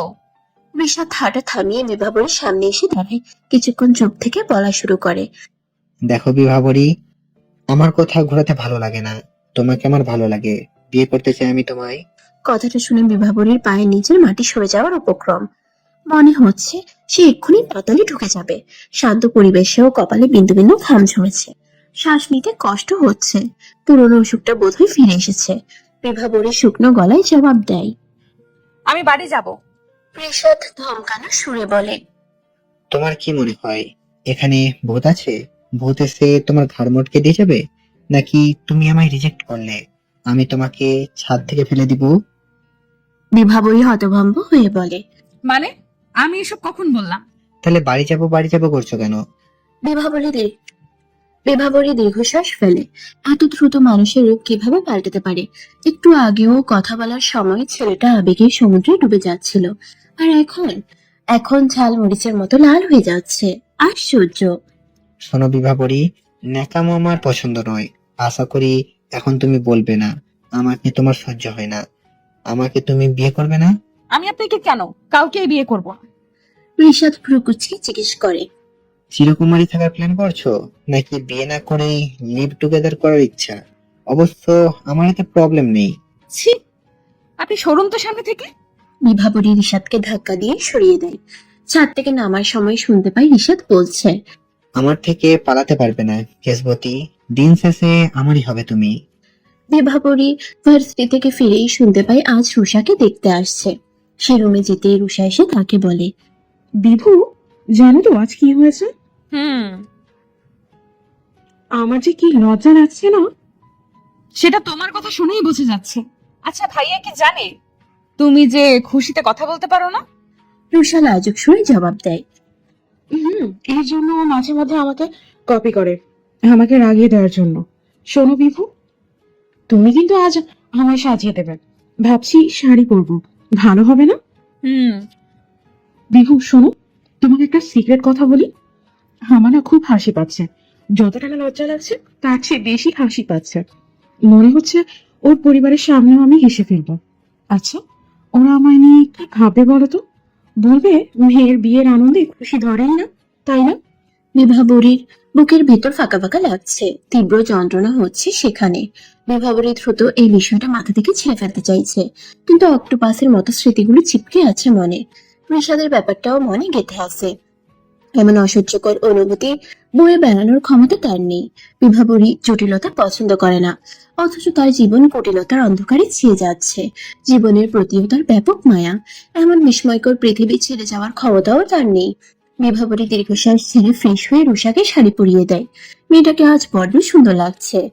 আজ এত সুন্দর লাগার কারণটা কি? শাড়ি পরেছে বলে, নাকি প্রিয়জনের অপেক্ষায়? বিভাবরীও তো এমন একটা দিনই শাড়ি পরেছিল, সেদিন কি তাকে ভালো লাগেনি? মানুষটা তো একবারও বলেনি তাকে কেমন দেখাচ্ছে। না, বিভাবরী তার জন্য আর অপেক্ষা করবে না। তার আত্মসম্মান সে আর বলি দেবে না। ভালোবাসে বলে কি সে বেহায়াদের মতো আচরণ করবে? অবশ্যই না। বিভাবরী রুমের দরজা বন্ধ করে ধ্রুবর দেয়া সিগারেটের প্যাকেট আর তার কিছু ছবি বের করে, যেগুলো সে যত্ন করে এতদিন রেখে দিয়েছিল, কিন্তু আর রাখবে না। কেন রাখবে? তার জন্য রাখবে, রাখার প্রশ্নই উঠছে না। বিভাবরী সযত্নে সেগুলো আগুনে পুড়িয়ে দেয়। বিভাবরী বাড়ি ফিরে যেতে ইচ্ছে করছে। সে খুব বড় একটা ভুল করে ফেলেছে। এখানে আসাটা একদম উচিত হয়নি তার। বাবাকে বলতে হবে কথাটা, সে বাড়ি ফিরে যেতে চায়। বাবা শুনলে নিশ্চয় খুব খুশি হবেন। একটা ছেলের জন্য সে নিজেকে পরিবারের থেকে আলাদা রেখেছে। এখন ভাবতেই নিজের প্রতি রাগ হচ্ছে তার। পুড়িয়ে দেওয়া কাগজের ছাইগুলো বাতাসে উড়িয়ে দিতেও ভালো লাগছে তার। মনটা আজ হালকা লাগছে, ভীষণ হালকা। লাস্ট জন্মদিনে বাবার দেওয়া একটা ড্রেস বের করে সে সাজতে ইচ্ছে করছে তার। মন ভালো থাকলে তার সাজতে ভালো লাগে। ঠোঁটের কোণে হাসি ঝুলিয়ে গুনগুন করতে করতে ওয়াশরুমে যায় সে। বিভাবরী ছাদের কার্নিশ ধরে দাঁড়িয়ে আছে। তার দায়িত্ব হচ্ছে সাদা টয়টো আসলেই খবর দেওয়া। দায়িত্বটা দিয়েছে রুষা। ওয়াশরুম থেকে আসতে না আসতেই রুষা তাকে পাঠিয়ে দিয়েছে। ভেজা চুল থেকে টুপটুপ করে পানি ঝরছে, মোছার সময়ও পায়নি। তখনই হুট করে পেছন থেকে কেউ তাকে জড়িয়ে ধরে। বিভাবরী ভয়ে লাফিয়ে ওঠে। আত্মা উড়ে যাওয়ার মতো পরিস্থিতি তৈরি হয়েছে তার মনে। কাপা গলায় বলে, রিশাদ ছাড়ুন প্লিজ। না দেখে চিনে ফেললে কেসবতী? আপনার মতো অসভ্য জগতে আর নেই, ছাড়ুন আমায়। অসভ্যতামি করবো? বিভাবরীর দম বন্ধ হয়ে আসছে। সে ফোপাতে ফোপাতে বলে, আপনার পায়ে পড়ে ছাড়ুন আমায়। ঋষাদ তাকে ছেড়ে দিয়ে গম্ভীর গলায় বলে, তুমি ভেজা চুলে সেজে গুজে আমাকে ইমপ্রেস করবে, আর আমি কিছু করতে গেলেই দোষ? বিভাবরী দাঁত চেপে বলে, আপনি জানেন পৃথিবীর দ্বিতীয় কঠিনতম মানুষ? প্রথম জানটাকে? বিভাবরী আমতা আমতা করে বলে। সেটা জেনে আপনি কি করবেন? ঋষাদ প্রত্যুত্তরে কিছু বলেনি, শুধু তীক্ষ্ণ দৃষ্টি নিক্ষেপ করে। বিভাবরীর বুকের বাপাশে ধুকপুক করছে, থরথর করে কাঁপছে হাত পা। এমন কেন হচ্ছে তার সাথে? ভীষণ কাঁদতে ইচ্ছে করছে তার, কিন্তু এখন এই ছেলের সামনে কাঁদার কোনো মানে নেই। তবুও তার চিৎকার করে কাঁদতে ইচ্ছে করছে। ঋষাদ নীরবতা কাটিয়ে জিজ্ঞেস করে, দেখতে আসছে রুসাকে, তুমি সেজেছো কেন? বিভাবরী কোনো উত্তর দেয় না। কথা আটকে গেছে তার। এখান থেকে চলে যেতে হবে তাকে, অথচ পা বাড়ানোর শক্তি পাচ্ছে না সে। বিভাবরীকে চুপ থাকতে দেখে খানিকটা ধমকের সুরে ঋষাদ বলে, আমি তোমাকে কিছু বলছি। আমি ফালতু ছেলেদের সাথে কথা বলতে চাই না। কথাটা শুনে ঋষাদ কার্নিশের জোরে আঘাত করে। বিভাবরী কেঁপে উঠে ভয়ে, কিন্তু ভয়টা আড়াল করার জন্য বলে, আপনি কি পেয়েছেন আমাকে? আর আপনি কে? আমি আপনার কথা কেন শুনবো? আপনার হুমকি ধামকিতে আমি ভয় পাই ভেবেছেন? কখনো না। আপনার মতো অসভ্য। বিভাবরী স্টপ। ঋষাদের শান্ত গলার স্বরে বিভাবরী ভাবে সে বেশ জব্দ হয়েছে। আরো কঠিন কিছু কথা শুনিয়ে দিতে ইচ্ছে করছে তার। ইচ্ছেটাকে প্রশ্রয় দিয়ে সে বলে ওঠে, স্টপ কেন? সত্যি কথা শুনতে ভালো লাগে। বিভাবরী বাকি কথাটুকু শেষ করতে পারে না। তার আগেই ঋষাদ তার গলা চেপে ধরে। সে ভয়ার্ত শুনে বলে, কি করছেন? ছাড়ুন। বিভাবরী এবারও কথা শেষ করতে পারেনি। ঋষাদ তার আগেই নিজের ঠোঁট দিয়ে তার ঠোঁট জোড়া চেপে ধরে। খানিক বাদে ছেড়ে দিয়ে বলে, নেক্সট টাইম ভেবেচিন্তে কথা বলবে। কথাটা বলে ধূপধাপ পা ফেলে চলে যায় সে। আর বিভাবরী, সে তো স্তব্ধ হয়ে সেখানেই বসে পড়ে। রুষা ছাদে এসে দেখে বিভাবরী কুটিসুটি মেরে বসে আছে। তার চুলগুলো এলোমেলো হয়ে আছে। গলার কাছের চামড়া ছেড়ে রক্ত ঝরছে সেখান থেকে। ঘন ঘন দৃষ্টি পরিবর্তন হচ্ছে তার। রুষা বিভাবরীকে ধরতেই সে চমকে ওঠে। রুষার কপালে ভাঁজ পড়ে। একটু আগেও মেয়েটাকে চঞ্চলাবতী মনে হচ্ছিল, আর এখন কেমন দৌড়ে গেছে। সে চিন্তিত হয়ে বলে, তুমি ঠিক আছো বিভু? বিভাবরী কাঁপা কাঁপা গলায় বলে, আমাকে একটু ঘরে দিয়ে আসবে রুষা আপু? আমি ঘরে যাব। বিভু, তোমার কি শরীর খারাপ লাগছে? জ্বর টর আসেনি তো? তেমন কিছু না, তুমি আমাকে ঘরে দিয়ে আসো প্লিজ। আমি একা যেতে পারবো না। রুষা কপালে হাত দিয়ে দেখে তাপমাত্রা স্বাভাবিক। সে বিভাবরীকে ঘরে দিয়ে আসে। তাকে নিয়ে যাওয়ার সময় রুষা খেয়াল করলো বিভাবরীর শরীর কাঁপছে। হঠাৎ মেয়েটা কি হলো? এমন পরিবর্তন হলো কিভাবে? আশ্চর্য। রুষা নখ কামড়াতে কামড়াতে চলে যায় বিভাবরীর ঘর থেকে। রুষা বিভাবরীকে বেডে বসিয়ে দিয়ে বলল, তোমার কি হয়েছে বলো তো? হুট করে অসুস্থ হয়ে পড়লে? তেমন কিছু না, মাথাটা কেমন ঘুরছিল। রুষা তার পাশে বসে কাদো কাদো চেহারা বানিয়ে বলল, বিভু, তুমি কি অসুস্থ? এখন আমার কি হবে? তোমার কি হবে মানে? ওরা চলে এসেছে আর আমি নার্ভাস হয়ে যাচ্ছি। তুমি আমার সাথে যাবে প্লিজ? বিভাবরী অবাক হয়ে ভাবে, দুই ভাই বোনের কত তফাৎ। একজন জল তো আরেকজন তেল। মেয়েটা কি পরিমাণ আগ্রহ নিয়ে তাকিয়ে আছে তা তার চোখ দেখেই বোঝা যাচ্ছে। আগ্রহ উত্তেজনায় তার চোখ দুটো ছকছক করছে। বিভাবরীর ইচ্ছে করছে না মেয়েটাকে রিফিউজ করতে। সে নিজেকে নর্মাল করার চেষ্টা করে। লম্বা শ্বাস নিয়ে বলল, তুমি যাও, আমি আসছি। প্রত্যুত্তরে রুষা মুচকি হাসে। বিভাবরীর দিকে চোখ বড় করে তাকিয়ে বলে, তুমি যাবে? বিভাবরী ওয়াশরুমে গিয়ে মুখে পানি দিয়ে আয়নায় তাকায়। ঠোঁটের দিকে চোখ যেতেই কান্না চলে আসে তার। কি অস্বস্তিকর অনুভূতি। এই জন্য সে ছেলেটাকে ভয়ঙ্কর শাস্তি দিবে, খুবই ভয়ঙ্কর। বিভাবরী কাপড় পাল্টে নেয়। এখন আর ভালো লাগছে না এইসব। নিচে যাওয়ার জন্য সিঁড়ির কাছে আসতে থমকে যায় সে। এতদিন পর গভীর চেহারার ছেলেটাকে দেখে বুকের ভেতর থক করে উঠে। ছেলেটা কি আগের মতোই আছে? মনে হচ্ছে না। সে আগের থেকেও ফর্সা হয়েছে। চশমার আড়ালেও চোখ দুটো স্পষ্ট হয়েছে। রুষার ও কি তাহলে ধ্রুব? ধ্রুবর বাবা মা আসেনি কেন? তারা কি ধ্রুবর উপর রাগ করে আছে? বিভাবরী উল্টো দিকে পা বাড়ায়। আবার ছেলেটার সামনে গিয়ে দাঁড়ানোর ক্ষমতা তার নেই। বিভাবরী ভার্সিটি যাচ্ছে না দুদিন ধরে, নিজেকে সময় দেওয়া প্রয়োজন তার। অন্য কারোর জন্য আর ভাববে না সে, গোল্লায় যাক দুনিয়া। সে আর পেছন ফিরে তাকাবে না। রিশাদকেও একটা চরম শিক্ষা দেওয়া প্রয়োজন। তার জন্য একটা সুবর্ণ সুযোগের দরকার। বাড়ি ফেরার আগেই করতে হবে যা করার। বাবার সাথে তার কথা হয়েছে, তিনি খুব দ্রুত এখান থেকে তাকে নিয়ে যাবার ব্যবস্থা করছেন। পাক্কা দুদিন পর ভার্সিটি যাবার জন্য সে বের হয়। গিয়ে দেখে ক্লাস শুরু হয়ে গেছে। দেরি হওয়ার কারণ রিশাদ। রিশাদ বের হওয়ার পর সে বের হয়, যাতে করে তার সাথে আর দেখা না হয়। ছেলেটার জন্য ক্লাস মিস হয়ে গেল। এখন সময় কাটানোর জন্য লাইব্রেরিতে বসে বই পড়া যায়। বিভাবরী বই হাতে নিয়ে বসে আছে, পড়ায় মন বসাতে পারছে না, সে অস্থির বোধ করছে। কিছুক্ষণ পর লক্ষ্য করলো সবাই লাইব্রেরি ছেড়ে চলে যাচ্ছে। আশেপাশে তাকিয়ে দেখে লাইব্রেরি খালি। ব্যাপারটা বোঝার জন্য তাকেও জায়গাটা ছাড়া দরকার। সে চেয়ার ছেড়ে দাঁড়ানোর আগেই পরিচিত একটা গলার স্বর তার কানে ভেসে আসে। রিশাদ থমথমে গলায় বলে, চুপচাপ এখানে বসো। কেসবতী, তোমার সাথে কথা বলতে এসেছি। বিভাবরী না শোনার ভান করে চেয়ার ছেড়ে উঠতে যায়, কিন্তু তার আগেই রিশাদ পেছন থেকে চেয়ার সহ তাকে আটকে দেয়। বিভাবরীর কানের কাছে গরম নিঃশ্বাস পড়তেই তার শরীরের পশমগুলো দাঁড়াতে শুরু করে। তার উপর রিশাদ ফিসফিস করে বলল, ভেবো না তোমাকে সরি বলতে এসেছি। আমি শুধু কয়েকটা প্রশ্নের উত্তর জানতে চাই। বিভাবরী ভাঙা গলায় জবাব দেয়, আপনি ভাবলেন কি করে আপনার প্রশ্নের উত্তর আমি দেব? এত ভাবাভাবির কিছু নেই। ঝটপট প্রশ্ন করব, তুমি চটপট উত্তর দেবে, বুঝেছো? কথাটা বলে রিশাদ চেয়ার ছেড়ে দেয়। বিভাবরীর সামনাসামনি অন্য একটা চেয়ারে গিয়ে বসে। বিভাবরীর হাত থেকে বইটা নিয়ে টেবিলে রেখে দেয়। তারপর গম্ভীর সুরে বলে, তোমার প্রথম প্রশ্ন হলো, তুমি কি আমায় ইগনোর করার চেষ্টা করছো? সেটা কি আপনি বুঝতে পারছেন না? প্রশ্নের উত্তরে প্রশ্ন করা আমি পছন্দ করি না। প্রথমবার বলে মাফ করলাম। বিভাবরী অবাকেরই চূড়ান্ত পর্যায়ে। ছেলেটা নিজেকে কি মনে করে? আশ্চর্য। বিভাবরী তাকে কেন উত্তর দিবে? কে এই ছেলেটা? কিসের অধিকার দেখাচ্ছে ও? শোনো বিভাবরী, এখন বলো না যে তুমি আমার প্রশ্নের উত্তর দিতে বাধ্য নও। তুমি জানো তুমি কেন আমাকে উত্তর দিতে বাধ্য, তাই না? এটাই তো বলবেন ভালোবাসেন আমাকে, কিন্তু আমি তোমার ভালোবাসতে হবে না। আমাদের দুজনের জন্য আমার একার ভালোবাসাই যথেষ্ট। বিভাবরী উঠে দাঁড়ায়। রাগে তার শরীর কাঁপছে। দাঁত কটমট করে সে বলে, আপনি পৃথিবীর সবচেয়ে জঘন্যতম মানুষ। রিশাদ স্বাভাবিকভাবেই উত্তর দেয়, thanks for compliment. By the way, তুমি দাঁড়িয়ে আছো কেন? বসো, আমার কথা শেষ হয়নি এখনো। বিভাবরী টেবিল থেকে ব্যাগটা হাতে নিয়ে চলে যাওয়ার জন্য পা বাড়ায়। সে এক মুহূর্তের জন্যও এই ছেলেটার সামনে থাকতে চায় না। পেছন থেকে হাতে টান পড়তেই সে এক ঝটকায় হাত সরিয়ে দেয়। চলে যাওয়ার আগে লাইব্রেরির দরজা বন্ধ করে দিয়ে যায়। বাইরে থেকে ছিটকিনিটা আটকে মনে মনে বলে, আই উইশ এই দরজাটা যেন চিরতরে বন্ধ হয়ে যায়, কেউ যেন দরজা খুলতে না পারে। অসভ্য ছেলেটাকে যেন তেলা পোকা ইঁদুর উই পোকাতে খায়। খাড়া খাড়া চুলগুলোতে যেন এইসব পোকামাকড়রা পায়খানা করে হলুদ করে দেয়। কথাটা বলে দরজার দিকে তাকিয়ে মুচকি হেসে চলে যায় সে। যদি দরজা ভেদ করে ভেতরের ছবি দেখা যেত, তাহলে হয়তো সে দেখতে পেত ভেতরের মানুষটা কেমন অগ্নি দৃষ্টি নিক্ষেপ করে আছে। তার কপালের রগগুলো কেমন ফুলে উঠেছে।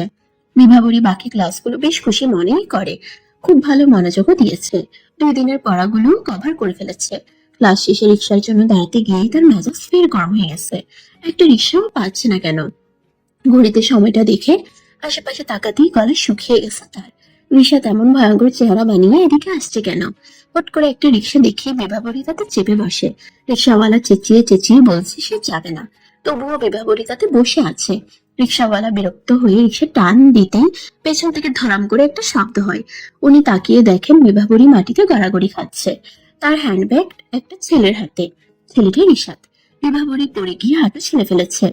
হাতটাও খানিক কেটে গেছে। তার ইচ্ছে করেছে ছেলেটাকে ঠাস করে একটা থাপ্পড় দিয়ে দাঁতগুলো ফেলে দিতে। রিক্সা টান দিতে রিশাদ পেছন থেকে তার ব্যাগ ধরে টান দেয়, যার কারণে বিভাবরী টাল সামলাতে না পেরে পড়ে যায়। বিভাবরী রাস্তা থেকে উঠে রিশাদের দিকে তাকিয়ে দেখে সে নির্বিকার ভঙ্গিতে দাঁড়িয়ে আছে। বিভাবরী কোনো কথা না বলে তার হাত থেকে ব্যাগ আনতে গেলেই সে হাত উপরে উঠিয়ে নেয়। বিভাবরী শান্ত সুরে বলে, ব্যাগ দিন আমার। রিশাদের ভাবান্তর না দেখে সে খানিকটা চেঁচিয়ে বলে ওঠে, ব্যাগ দিতে বলেছি আমার। চিৎকার করবে না, এটা পাবলিক প্লেস। বিভাবরীর উত্তর শুনে আরো বেশি রেগে যায়। চিৎকার করে বলে, আমি পাবলিক প্লেসে অসভ্যতামো করবেন আর আমি ছেড়ে দেবো ভেবেছেনটা কি আপনি?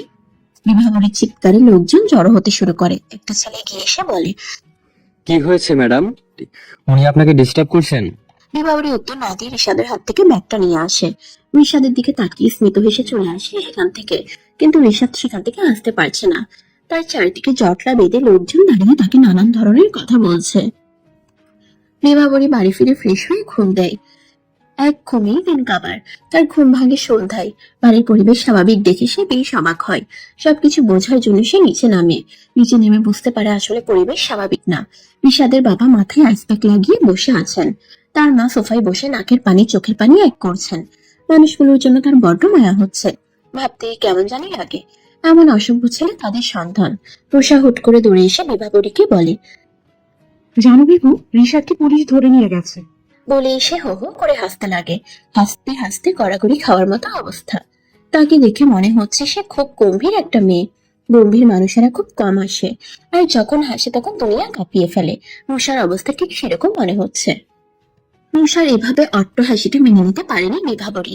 এবারে কাউকেই সে এখন অব্দি বুঝতে পারলো না। খানিকটা আতঙ্কিত হয়ে এসে রুষাকে জিজ্ঞেস করে। তুমি এভাবে হাসছো কেন?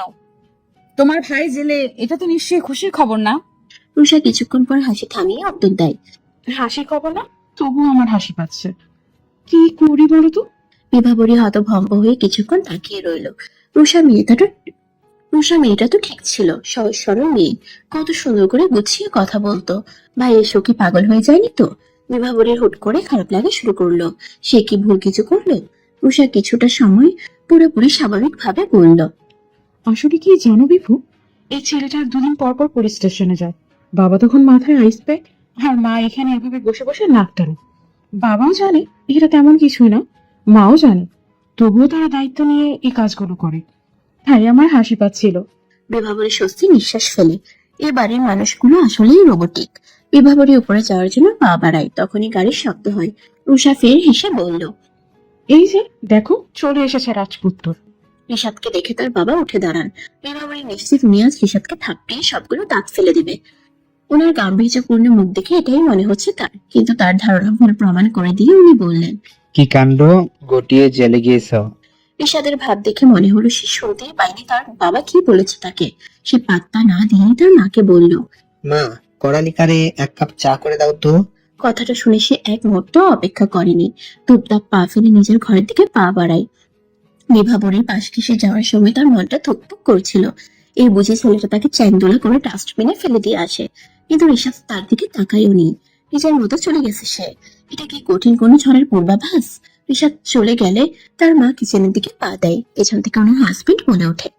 এই করেই তো ছেলেকে মাথায় তুলেছ, যখন হাতের বাইরে চলে যাবে তখন বুঝবে ঠেলা। নাজনীন সুলতানা বিড়বিড় করে বললেন। বাইরে যাক, তখন লাল টুকটুকে একটা বউ এসে সব ঠিক করে দেবে। বিভাবরী ঘুমোতে যাওয়ার আগে ঘরের চিটকিনিটা বেশ ভালো করেই আটকায়। তার মনে হচ্ছে রিশাদ মাঝরাতে আসবে। সে তার মুন্ডুটা ঘাট থেকে আলাদা করে দিয়ে যাবে, কিংবা সিলিং ফ্যানের সাথে তাকে ঝুলিয়েও দিতে পারে। কিন্তু তেমন কিছুই হয়নি। বিভাবরীর রাত বেশ ভালোভাবেই কাটলো, কিন্তু তার খুব ভালো হয়নি। সকালে ফ্রেশ হয়ে চুপি চুপি ভার্সিটিতে যায় সে।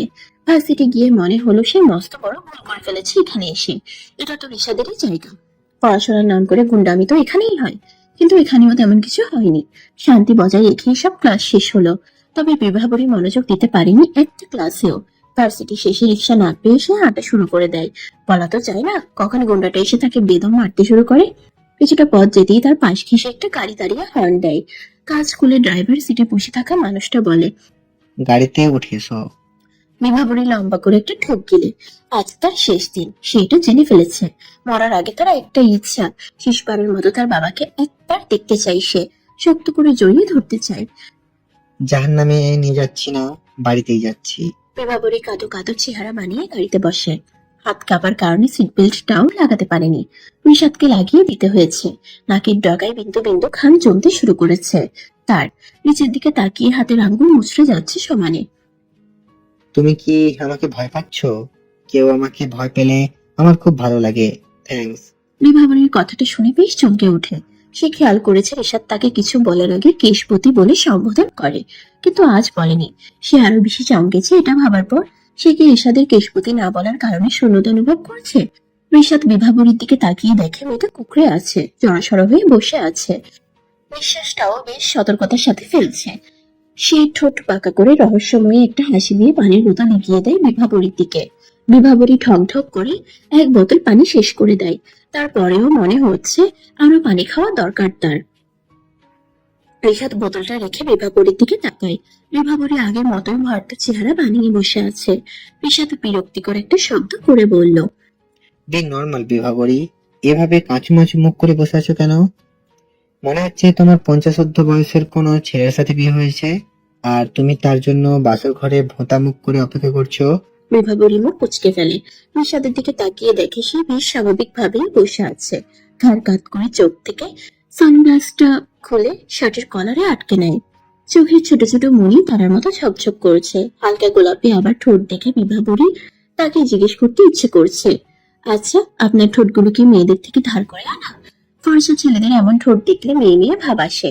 ঈশাদের গায়ের রং উজ্জ্বল শ্যাম বর্ণের, কিন্তু তাকে একটুও খারাপ লাগছে না, বরং মনে হচ্ছে কোনো উপন্যাস থেকে উঠে আসা নায়ক। এমন অসাধারণ একটা ছেলে তাকে ভালোবাসে, ভাবতেই তার ভীষণ লজ্জা লাগছে। বিভাবরী এক মনে তাকে খুঁটিয়ে খুঁটিয়ে দেখে যাচ্ছে। হুট করে সে আটকে ওঠে। এসব কি ভাবছে সে? ছি, কি ভয়ঙ্কর কথা। আমার সর্বনাশের জন্য তোমার এমন দৃষ্টি কি যথেষ্ট নয় কেশবতী? বিষাদের কথায় বিভাবরী বেশ অপ্রস্তুত হয়ে চোখ সরিয়ে নেয়। এমন লাগাম ছাড়া কথায় তার লজ্জায় মরে যেতে ইচ্ছে করছে। ইস, কি ভয়ঙ্কর পরিস্থিতি। বিষাদ কিছুক্ষণ বিভাবরীর দিকে তাকিয়ে থেকে লম্বা শ্বাস টেনে বলল, আমার বাবা মা আমাকে অস্বাভাবিক আদর যত্নে বড় করেছেন। কিছু চেয়েছি কিন্তু পাইনি, এমনটা কখনোই হয়নি। তাদের উপরটা দেখতে যতটা কঠিন, ভেতরটা ততটাই সহজ সরল। কিন্তু আমাকে যতটা চঞ্চল দেখায়, আমি ততটাই শক্ত আর কঠিন।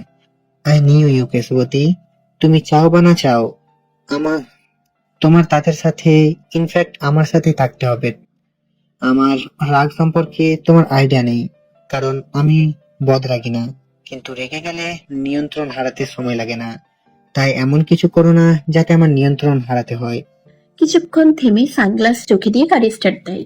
পুনরায় মুচকি হেসে বলে, I am getting already crazy about you কেশবতী। সিরিয়াস কথাবার্তায় এমন কথা শুনে বিভাবরী চমকে ওঠে। বিষাদকারী টান দিয়ে বলে, এমন বাঁকা চোখে তাকালে শুধু পাগল না, পৃথিবী ছাড়তে দেরি হবে না গো কেশবতী। বিভাবরী জানালার কাজ করে বাইরে তাকিয়ে মুচকে হাসি দেয়। সে নিজেও জানে না এই হাসিটার কারণ। বাকি রাস্তার ইশারার কোনো কথা বলেনি, তবে বারবার আয় চোখে দেখে গেছে তাকে। মাঝে মাঝে চোখে চোখ পড়তেই বিভাবরী লজ্জায় বাইরে চোখ সরিয়ে নেয়। সারাটা রাস্তা তার কাঁপাকাঁপির মধ্যে কেটেছে। ধুকপুক শব্দে তার অবস্থা কাহিল। বিভাবরী বাড়ি ফিরেই জানতে পারে রুষার বিয়ের ডেট ফিক্সড হয়ে গেছে। সব রকমের প্ল্যানিংও শুরু হয়ে গেছে। বিভাবরী দীর্ঘশ্বাস ছেড়ে নিজের রুমের দিকে পা বাড়ায়। ভিতরটা বড্ড শূন্য শূন্য লাগছে তার। চাপা কষ্টটা বেরিয়ে আসতে চাইছে কান্না হয়ে। যতই সে ভুলে থাকার চেষ্টা করুক তার প্রথম প্রেম, চাইলেই তো আর ভুলে থাকা যায় না। ধ্রুবর সাথে তার পরিচয়ের 4 বছর, বাবার বিজনেসের খাতিরে তার সাথে পরিচয়। সেদিনে সেই বিয়ের ঘটনার পর থেকে যতবার তার সাথে দেখা হয়েছে সে ততবারই ফ্যালফ্যাল করে তার দিকে তাকিয়েছিল। তখন তো দেখে তার একবারও মনে হয়নি ছেলেটা তাকে পছন্দ করে না। আতঙ্ক উত্তেজনায় সারাটা রাত ঘুম হয়নি তার। এক অসহ্য অনুভূতিতে সারা রাত পার করেছে। শেষ রাতে চোখ লেগেছিল, যার দরুন সকালে উঠতে দেরি হয়ে যায়। একবার ভাবলো ভার্সিটি যাবে না, আবার ভাবলো সারাদিন বাড়িতে বসে কি করবে, তার চেয়ে ভালো তো যাওয়াই। বিভাবরী ভার্সিটি যাওয়ার জন্য নিচে নামতেই মিসেস নাসলিন তাকে আটকে দেয়। গম্ভীর মুখে বলে, তোমাকে কিছু কথা বলবো বিভাবরী, তুমি সোজা সাপটা উত্তর দেবে, বুঝেছো? বিভাবরীর চোখ মুখ শুকিয়ে গেছে ওনার কথায়। কি এমন কথা বলবেন উনি এত সিরিয়াস হয়ে আছেন? শোনো বিভাবরী, আমার ছেলের জন্য একটা লাল টুকটুকে বউ চাই। তুমি কি লাল টুকটুকে বউ হবে? মিসেস নাজনীনের মুখে কথাটা শোনা মাত্র বিভাবরীর শরীরের লোমগুলো দাঁড়াতে শুরু করলো। বিভাবরী ঠোক গিলে কিছু বলার আগেই তিনি বলে ওঠেন, হ্যাঁ অথবা নাতে উত্তর দাও। তিনি সিরিয়াস মোডে কিছুক্ষণ তাকিয়ে থেকে হো হো করে হেসে ফেলেন। বিভাবরীর মাথায় হাত বুলিয়ে বলেন, খুব ভালো মানিয়েছে তোমাদের। এমন একটা মেয়েই তো চেয়েছিলাম আমার ইস্যুর জন্য। বিভাবরী এক ছুটে বাইরে চলে আসে। কি ভীষণ লজ্জা লাগছে তার। সারাটা রাস্তায় এসব ভাবতে ভাবতে যায় পেশাদের সাথেই নতুন করে সব শুরু করবে সে। ধ্রুব নামের কেউ তার জীবনে ছিল সেটা মনে করবে না, একদম মনে করবে না। মানুষ চাইলে সব পারে, তাকেও পারতে হবে, অবশ্যই পারতে হবে। রিক্সা ভাড়া মিটিয়ে গেটের কাছে আসতেই তার চোখ দুটো থমকে যায় একটা পরিচিত মুখ দেখে। ধ্রুবর হুট করে ভার্সিটি আসার কারণটা সে বুঝতে পারছে না। ধ্রুবকে দেখে পুরোপুরি ঘাবড়ে যায় বিভাবরী। সে কেমন উদাস দৃষ্টিতে তাকিয়ে আছে। ঝাগড়া চুলগুলো এলোমেলো হয়ে কপালের উপর ছিটিয়ে আছে। দীর্ঘদিন কাটা হয়নি বোধ হয়। বিভাবরীকে দেখে সে দ্রুত পায়ে এগিয়ে এসে বলে, কোনো কথা নয়, প্লিজ 10টা মিনিট সময় দেবে আমাকে। বিভাবরী নিজেকে শক্ত করার চেষ্টা করলো। সে অত্যন্ত কঠিন ভাবে তাকে রিফিউজ করবে, কিন্তু তার আগে ধ্রুব তার হাতটা ধরে বলে, প্লিজ বিভাবরী, চলো না। ছেলেটা এমন করুণ সুরে বলল, সে কিভাবে তাকে না করবে। বিভাবরী খেয়াল করলো ধ্রুবর বিষণ্ণ দৃষ্টিটা।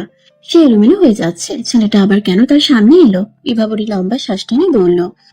10 মিনিটের 1 সেকেন্ডও বেশি না। ধ্রুব বিভাবরীর হাত না ছেড়ে তাকে টেনে নিয়ে গাড়িতে বসায়। ড্রাইভ করার সময় ধ্রুব বারবার ঠোঁট কামড়ে ধরছে। তার গলাটা কি শুকিয়ে যাচ্ছে? দিশেহারা দৃষ্টি খুন ঘন ঘন পরিবর্তন হচ্ছে। বিভাবরী জানতে ইচ্ছে হলো তার কি হয়েছে, সে এমন আতঙ্কে আছে কেন, কিন্তু জিজ্ঞেস করেনি। কেন করবে? তার কি সেই অধিকার আর আছে? ধ্রুব তাকে নিয়ে একটা ছোটখাটো আইসক্রিম পার্লারে যায়। তাকে বসিয়ে দিয়ে সে ক্রমাগত হাত মুছড়ে যাচ্ছে, আবার কখনো ঢক ঢক করে পানি খাচ্ছে। বিভাবরী বিরক্ত হয়ে বলে, আপনি কি কাইন্ডলি বলবেন আমরা এখানে কেন এসেছি? ধ্রুব করুণ দৃষ্টিতে তাকাই বিভাবরীর দিকে। কিছুক্ষণ পর চোখ সরিয়ে বলল, আমি একটা সিগারেট ধরাবো বিভাবরী, এটা শেষ হতে যতক্ষণ সময় ততক্ষণ তুমি অপেক্ষা করবে। ধ্রুব বসা থেকে উঠে সিগারেট ধরায়। সিগারেট টানার মাঝে সে আরো একটা কাজ করছে, মাথার চুল টেনে ধরছে। বিভাবরীর বুকের ভেতর ধক করে ওঠে। কি হয়েছে ছেলেটার? মনটা আকুপাকু করছে জানার জন্য। ধ্রুব সিগারেট শেষ করে আবার এসে নিজের সিটে বসে। দু হাত মাথায় চেপে ধরে নিচের দিকে তাকিয়ে বলতে শুরু করে, আমি চেষ্টা করছি বিভাবরী, অনেক করেছি, কিন্তু আমার পক্ষে সম্ভব না তোমার থেকে দূরে থাকা। বিভাবরী বিস্ফোরিত চোখে তার দিকে তাকায়। অনেক কথা বলতে ইচ্ছে করছে, কিন্তু বলবে না। সে চোয়াল শক্ত করে বলে, রুষা আপুর সাথে বিয়ে ঠিক হওয়ার পরও আপনি কি করে এই কথা বলতে পারলেন? ধ্রুব মাথা তুলে মুখ কুচকে বলে, আমার সাথে রুষার বিয়ে ঠিক হয়নি। রুষার বিয়ে তার বয়ফ্রেন্ড নুহাসের সাথে ঠিক হয়েছে। আমি তার সাথে গিয়েছিলাম তোমাকে একটিবার দেখার জন্য, কিন্তু আফসোস তুমি একবারের জন্যেও নিচে নামলে না। ধ্রুবর কথা শুনে তার পায়ের নিচে মাটি সরে যেতে শুরু করেছে। বিভাবরীর ভেতরটা হু হু করে ওঠে। ধ্রুবর বাজে ব্যবহারের কথা মনে হতেই বিভাবরী নিজেকে নিয়ন্ত্রণে আনে। সে এই ছেলের উপর আর কখনো দুর্বল হবে না, কখনোই না। বিভাবরী কঠিন গলায় বলে, ইউ আর টু লেট ধ্রুব, আমি অন্য কাউকে ভালোবাসি। ধ্রুব করুণ দৃষ্টিতে তাকায়। ভারী চশমার আড়ালেও টলমল করা চোখ দুটো বোঝা যাচ্ছে। সে দীর্ঘশ্বাস ছেড়ে বলে, আমার ছেলেবেলার একটা গল্প বলি বিভাবরী, তুমি শুনবে? বিভাবরী কোনো উত্তর দেয় না। সে নিচের দিকে তাকিয়ে থাকে। ধ্রুব উত্তরের অপেক্ষা না করে বলতে থাকে, তখন আমার বয়স 7। ছোট একটা শহরের 2তলা বাড়িতে থাকতাম আমরা। মা ছিল ওখানকার একটা এনজিওর অ্যাসিস্ট্যান্ট ডিরেক্টর, আর বাবা সারাক্ষণ তার বিজনেস নিয়ে বিজি। তাদের কারোরই সময় ছিল না আমার জন্য, কিন্তু আমি তখনও অত্যন্ত সুখী ছিলাম। সুখী থাকার কারণ এ মোস্ট গর্জিয়াস লেডি, আমার দাদি, আমার একাকিত্বের সঙ্গী। বলতে গেলে আমার পুরো পৃথিবী ঘিরেছিলেন তিনি। স্কুল থেকে ফিরে তার কাছে গল্প না শুনলে খেতে পারতাম না, তাকে জড়িয়ে না ধরলে আমার ঘুম হতো না। প্রতিদিন বিকেলে ছাদে তার সাথে খেলা ছিল নিত্য নৈমিত্তিক। এমনই এক ধূসর বিকেলে আমি তার সাথে গল্প করতে ছাদে যাই। সেই ধূসর বিকেলটা ছিল আমার জীবনের সবচেয়ে জঘন্যতম বিকেল। খেলার ছলে ওনাকে চোখ বেঁধে দিয়ে আমি লুকিয়ে পড়ি। লুকোচুরি খেলতাম তাই। এইটুকু বলে ধ্রুব থামে। তার কথা আটকে আটকে আসছে। বিভাবরী হা করে কথাগুলো শুনে। ধ্রুব ভাঙা গলায় বলে, আমার চোখের সামনে উনি সিঁড়ি থেকে পড়তে থাকে, মুখ থেতলে যায় ওনার। আমি চোখ বন্ধ করতে চেয়েছিলাম বিভাবরী, কিন্তু পারিনি। চোখের সামনে ওনার বীভৎস মৃত্যু ঘটে। নিজেকে সামলাতে না পেরে মাটিতে লুটিয়ে পড়ি। এর পরের গল্পটা ছিল আরো ভয়াবহ। সেদিনের ঘটনার পর থেকে আমি প্রায়ই অজ্ঞান হয়ে যাই। হাত পা সহ পুরো শরীর কাঁপতে থাকে। সাইকিয়াট্রিস্ট দেখানো হলে তিনি বলেন আমার মস্তিষ্ক দুর্বল হয়ে গেছে। মস্তিষ্কের সমস্যার কারণে এপিলেপসি হয়ে যায়। বছরে একবার হলেও আমার শরীর কাঁপিয়ে খিঁচুনি হয়। এখন তুমিই বলো বিভাবরী, আমার এই অনিশ্চিত জীবনের সাথে কিভাবে তোমাকে জড়াই? বিভাবরী নিরুত্তর। কি উত্তর দেবে সে? তার কি কিছু বলার আছে? ধ্রুব চশমা খুলে চোখ মুছে এক গ্লাস পানি খেয়ে আবার বলে, বিভাবরী, প্রথম দিনই তোমার শাড়ির আঁচলের উঠোনে আমার শেষ দেখেছিলাম। নিজের অসম্পূর্ণ জীবনের কথা ভেবে চেষ্টা করেছি তোমার থেকে দূরে থাকার। তোমাকে ইগনোর করলে যতটা কষ্ট তুমি পেয়েছো তার থেকে অনেক বেশি ফিরে পেয়েছি আমি। বাবা মা ভাবতো হয়তো বিয়ের পর হয়তো সব ঠিক হয়ে যাবে, তাই তারা এত দ্রুত তোমার সাথে আমার বিয়ে দিতে চেয়েছিল। কিন্তু যাকে ভালোবাসি তাকে কি করে ঠকাই বলো তো? তোমার থেকে দূরে থাকার সর্বোচ্চ চেষ্টা করতে থাকি। তোমাকে বাজে কথা বলার, কষ্ট দেওয়ার কারণ ছিল এটাই। ভেবেছিলাম একটা সময়ের পর হয়তো সব ঠিক হয়ে যাবে। কিন্তু তুমি চিটাগাং ছাড়ার পর বুঝতে পারি আমি তোমাতে কতটা আসক্ত। থাকতে না পেরে ছুটে আসি তোমার কাছে। প্রতিদিন তোমাকে না দেখলে ঘুম হতো না আমার। রাত্রিরে ছুটে আসতাম তোমার কাছে। তুমি যেগুলো স্বপ্ন ভাবতে সেগুলো আসলে স্বপ্ন না বিভাবরী, সেগুলো বাস্তব, এক ভয়ঙ্কর বাস্তব। ধ্রুব কথাগুলো বলে দাঁড়িয়ে যায়। এলোমেলো চুলগুলো হাতড়ে ঠিক করে দিয়ে বলে, তোমাকে ফিরে পাওয়ার জন্য এগুলো বলিনি বিভাবরী। নিজের কাছে নিজে ছোট হয়ে যাচ্ছিলাম। তুমি তোমার ভালোবাসাকে নিয়ে খুশি থাকো বিভাবরী। ধ্রুব মুচকে হেসে চলে যায়। আর বিভাবরী ছলছল চোখে তাকিয়ে আছে। সে কি করবে? তার কি ঋষাদের কেশপতি হয়ে সারা জীবন তার সাথে থাকা উচিত, নাকি ধ্রুবর জীবনের ভয়ঙ্কর পরিস্থিতিতে তার পাশে থেকে বলা উচিত? এই যে মিস্টার, আপনি আমাকে পাশে রেখে এমন ছটফট করছেন কেন? চলুন তো, আপনার সাথে কানামাছি খেলতে ইচ্ছে করছে। নিজেকে বড্ড অসহায় লাগছে তার। ঢুলতে ঢুলতে বাড়ি যায় সে। শাওয়ার নিচে দাঁড়িয়ে চিৎকার করে কাঁদছে বিভাবরী। তার জীবনটা এত জটিল কেন? এত সমীকরণ, এত সমস্যা কেন? রুষা বিভাবরী রুমে এসে দেখে সে টেবিলে মাথা রেখে শুয়ে আছে। চিন্তিত মুখে তার সামনে এসে বলে, বিভু, তুমি ঠিক আছো? শরীর খারাপ লাগছে তোমার? বিভাবরী মাথা তুলে বলে। রুষাপু, তোমার ওর নামটা কি? রুষা লাজুক সুরে জবাব দেয়, তুমি জানো না বুঝি? তোমাকে তো বলেছিলাম আমার সাথে যেতে। তুমি যাওনি কেন সেদিন? এখন বলবো না আমি। বলো না প্লিজ। রুষা জড়ানো কণ্ঠে বলে, ওর নাম নুহাস। আচ্ছা, তোমার কি হয়েছে বলো তো? আসলে কাল টিউটোরিয়াল ক্লাস, আর আমার অ্যাসাইনমেন্টের কিছুই হয়নি, তাই। এইটা কোনো সমস্যা নাকি? আমি এরিশাকে ডেকে দিচ্ছি, ও নিশ্চয়ই বুঝতে পারবে। রুষা চলে যায় বিভাবরীর রুম থেকে। ঋষাদের নাম শুনতেই বিভাবরী কেঁপে ওঠে। তার ঋষাদের সামনে দাঁড়ানোর ক্ষমতা তার নেই। কি করে দাঁড়াবে সে? এমন দোটানায় পড়ে সে বড্ড ক্লান্ত। একটু পরিশ্রান্তি দরকার তার। ঋষাদকে বলা মাত্রই সে বিভাবরী রুমে আসে, কিন্তু এসে দেখে বিভাবরী টেবিলে ঘুমিয়ে পড়েছে। সে মুচকি হেসে তাকে পাজা কোলে করে বিছানায় শুয়ে দেয়। এক দৃষ্টিতে তাকিয়ে থাকে মেয়েটার দিকে। মেয়েটার মাঝে তো অসাধারণ কিছু নেই, আর 10টা মেয়ের মতোই সে। মোচা নাক, পাকা চোখ, চিকন ঠোঁট। তবুও কেন এত ভালো লাগে তার মেয়েটাকে? দেখলেই কেমন পাগল পাগল লাগে নিজেকে। ইচ্ছে করে মেয়েটাকে জড়িয়ে ধরে সারা জীবন কাটিয়ে দিতে। বিভাবরীর গায়ে কাঁথা টেনে দিতে গিয়ে তার একটা মনে ভয়ঙ্কর অভিলাষ চলে আসে। ঋষাদ চোখ বন্ধ করে কয়েকবার ঢোক গিলে দীর্ঘশ্বাস টেনে তার মুখটা ধীরে ধীরে বিভাবরীর দিকে এগিয়ে নিয়ে যায়। কিন্তু ঠোঁটে ঠোঁট ছোঁয়ার আগেই বিভাবরীর ঘুমের মধ্যেই হাঁচি দেয়। ঋষাদের মুখের উপর হাঁচি দেওয়ায় সে তিরিক্ষি মেজাজ নিয়ে মুখ সরিয়ে নেয়। বিভাবরীর গায়ের ওড়না দিয়ে নিজের মুখ পরিষ্কার করে। সে আর এক মুহূর্ত এখানে থাকতে চায় না। এখানে থাকলে ভয়ঙ্কর কিছু একটা ঘটে যাবে। ঋষাদের ধূপধাপ চলে যাওয়ার পায়ের শব্দে বিভাবরী উঠে বসে। বাবাকে ফোন দেওয়া দরকার তার। তিনি বলেছিলেন কাল সকালে আসবেন, এটা নিশ্চিত হওয়া দরকার। সে ওয়াশরুমে যায় ফ্রেশ হওয়ার জন্য। আজ সে ঘুমোবে না, সারা রাত জেগে থাকবে। তাকে তার জীবনের সবচেয়ে কঠিন সিদ্ধান্ত নিতে হবে আজ। ঘুমোলে চলবে না তাকে। নিশাদের মা বিভাবরীর মাথায় হাত রেখে বিষণ্ণ সুরে বললেন, তুমি চলে যাচ্ছ? রিশু তোমার কথা জিজ্ঞেস করলে কি বলবো আমি? কিছুক্ষণ পরে যাওয়া যায় না? বিভাবরী হেসে উত্তর দেয়। আমি ওনাকে সব জানিয়েছি, আপনি চিন্তা করবেন না আন্টি, আসছি আমি। বিভাবরী গাড়িতে বসে ভাবছে নিশাদ ঘুম থেকে উঠলে কি করতে পারে। যখন বিছানার কাছে চিরকুটটা পরে বুঝতে পারবে বিভাবরী চলে এসেছে, তখন সে কি করবে? বাবাকে বলতে পারে, আমি বিয়ে করতে চাচ্ছি বাবা, পুলিশ স্টেশনে যাওয়া লাগতে পারে আমার।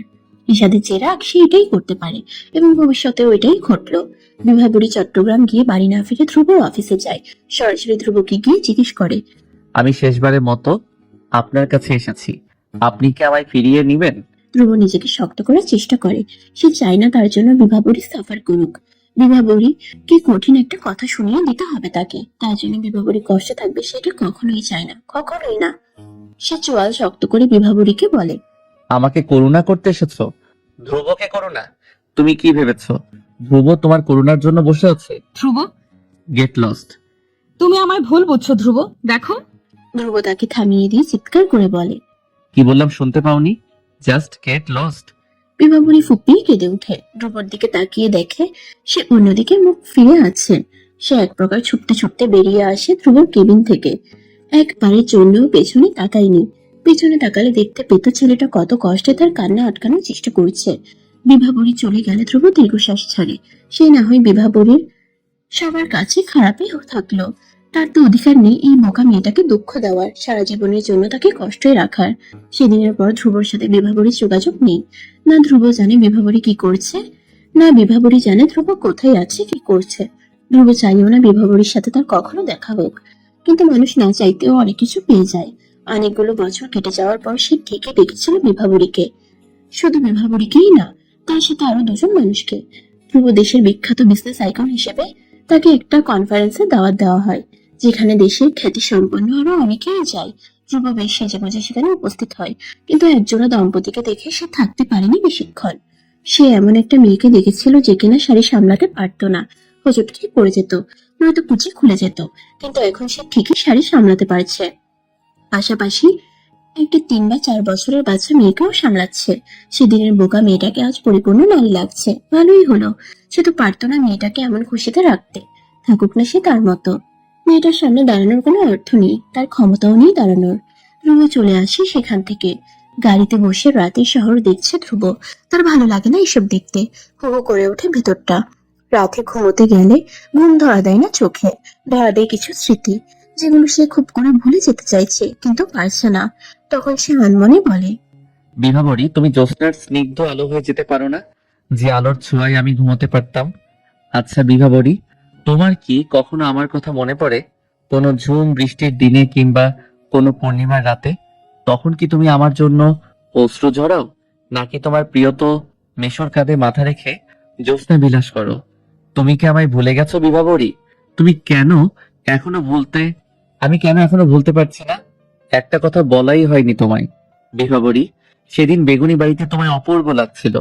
সেদিন তোমায় না দেখলে জানতেই পারতাম না পৃথিবীতে শুধু নীল বা লাল পরি না, বেগুনি পরিও হয়। বিভাবরী, তুমি কি সত্যি শাড়ি সামলাতে শিখে গেছো? তোমার আঁচলের উঠোনে তোমার প্রিয়জন কি লুটোপুটি খায়? তোমার চুলে মুখ লুকিয়ে সে কি তোমায় এলোকেশি বলে?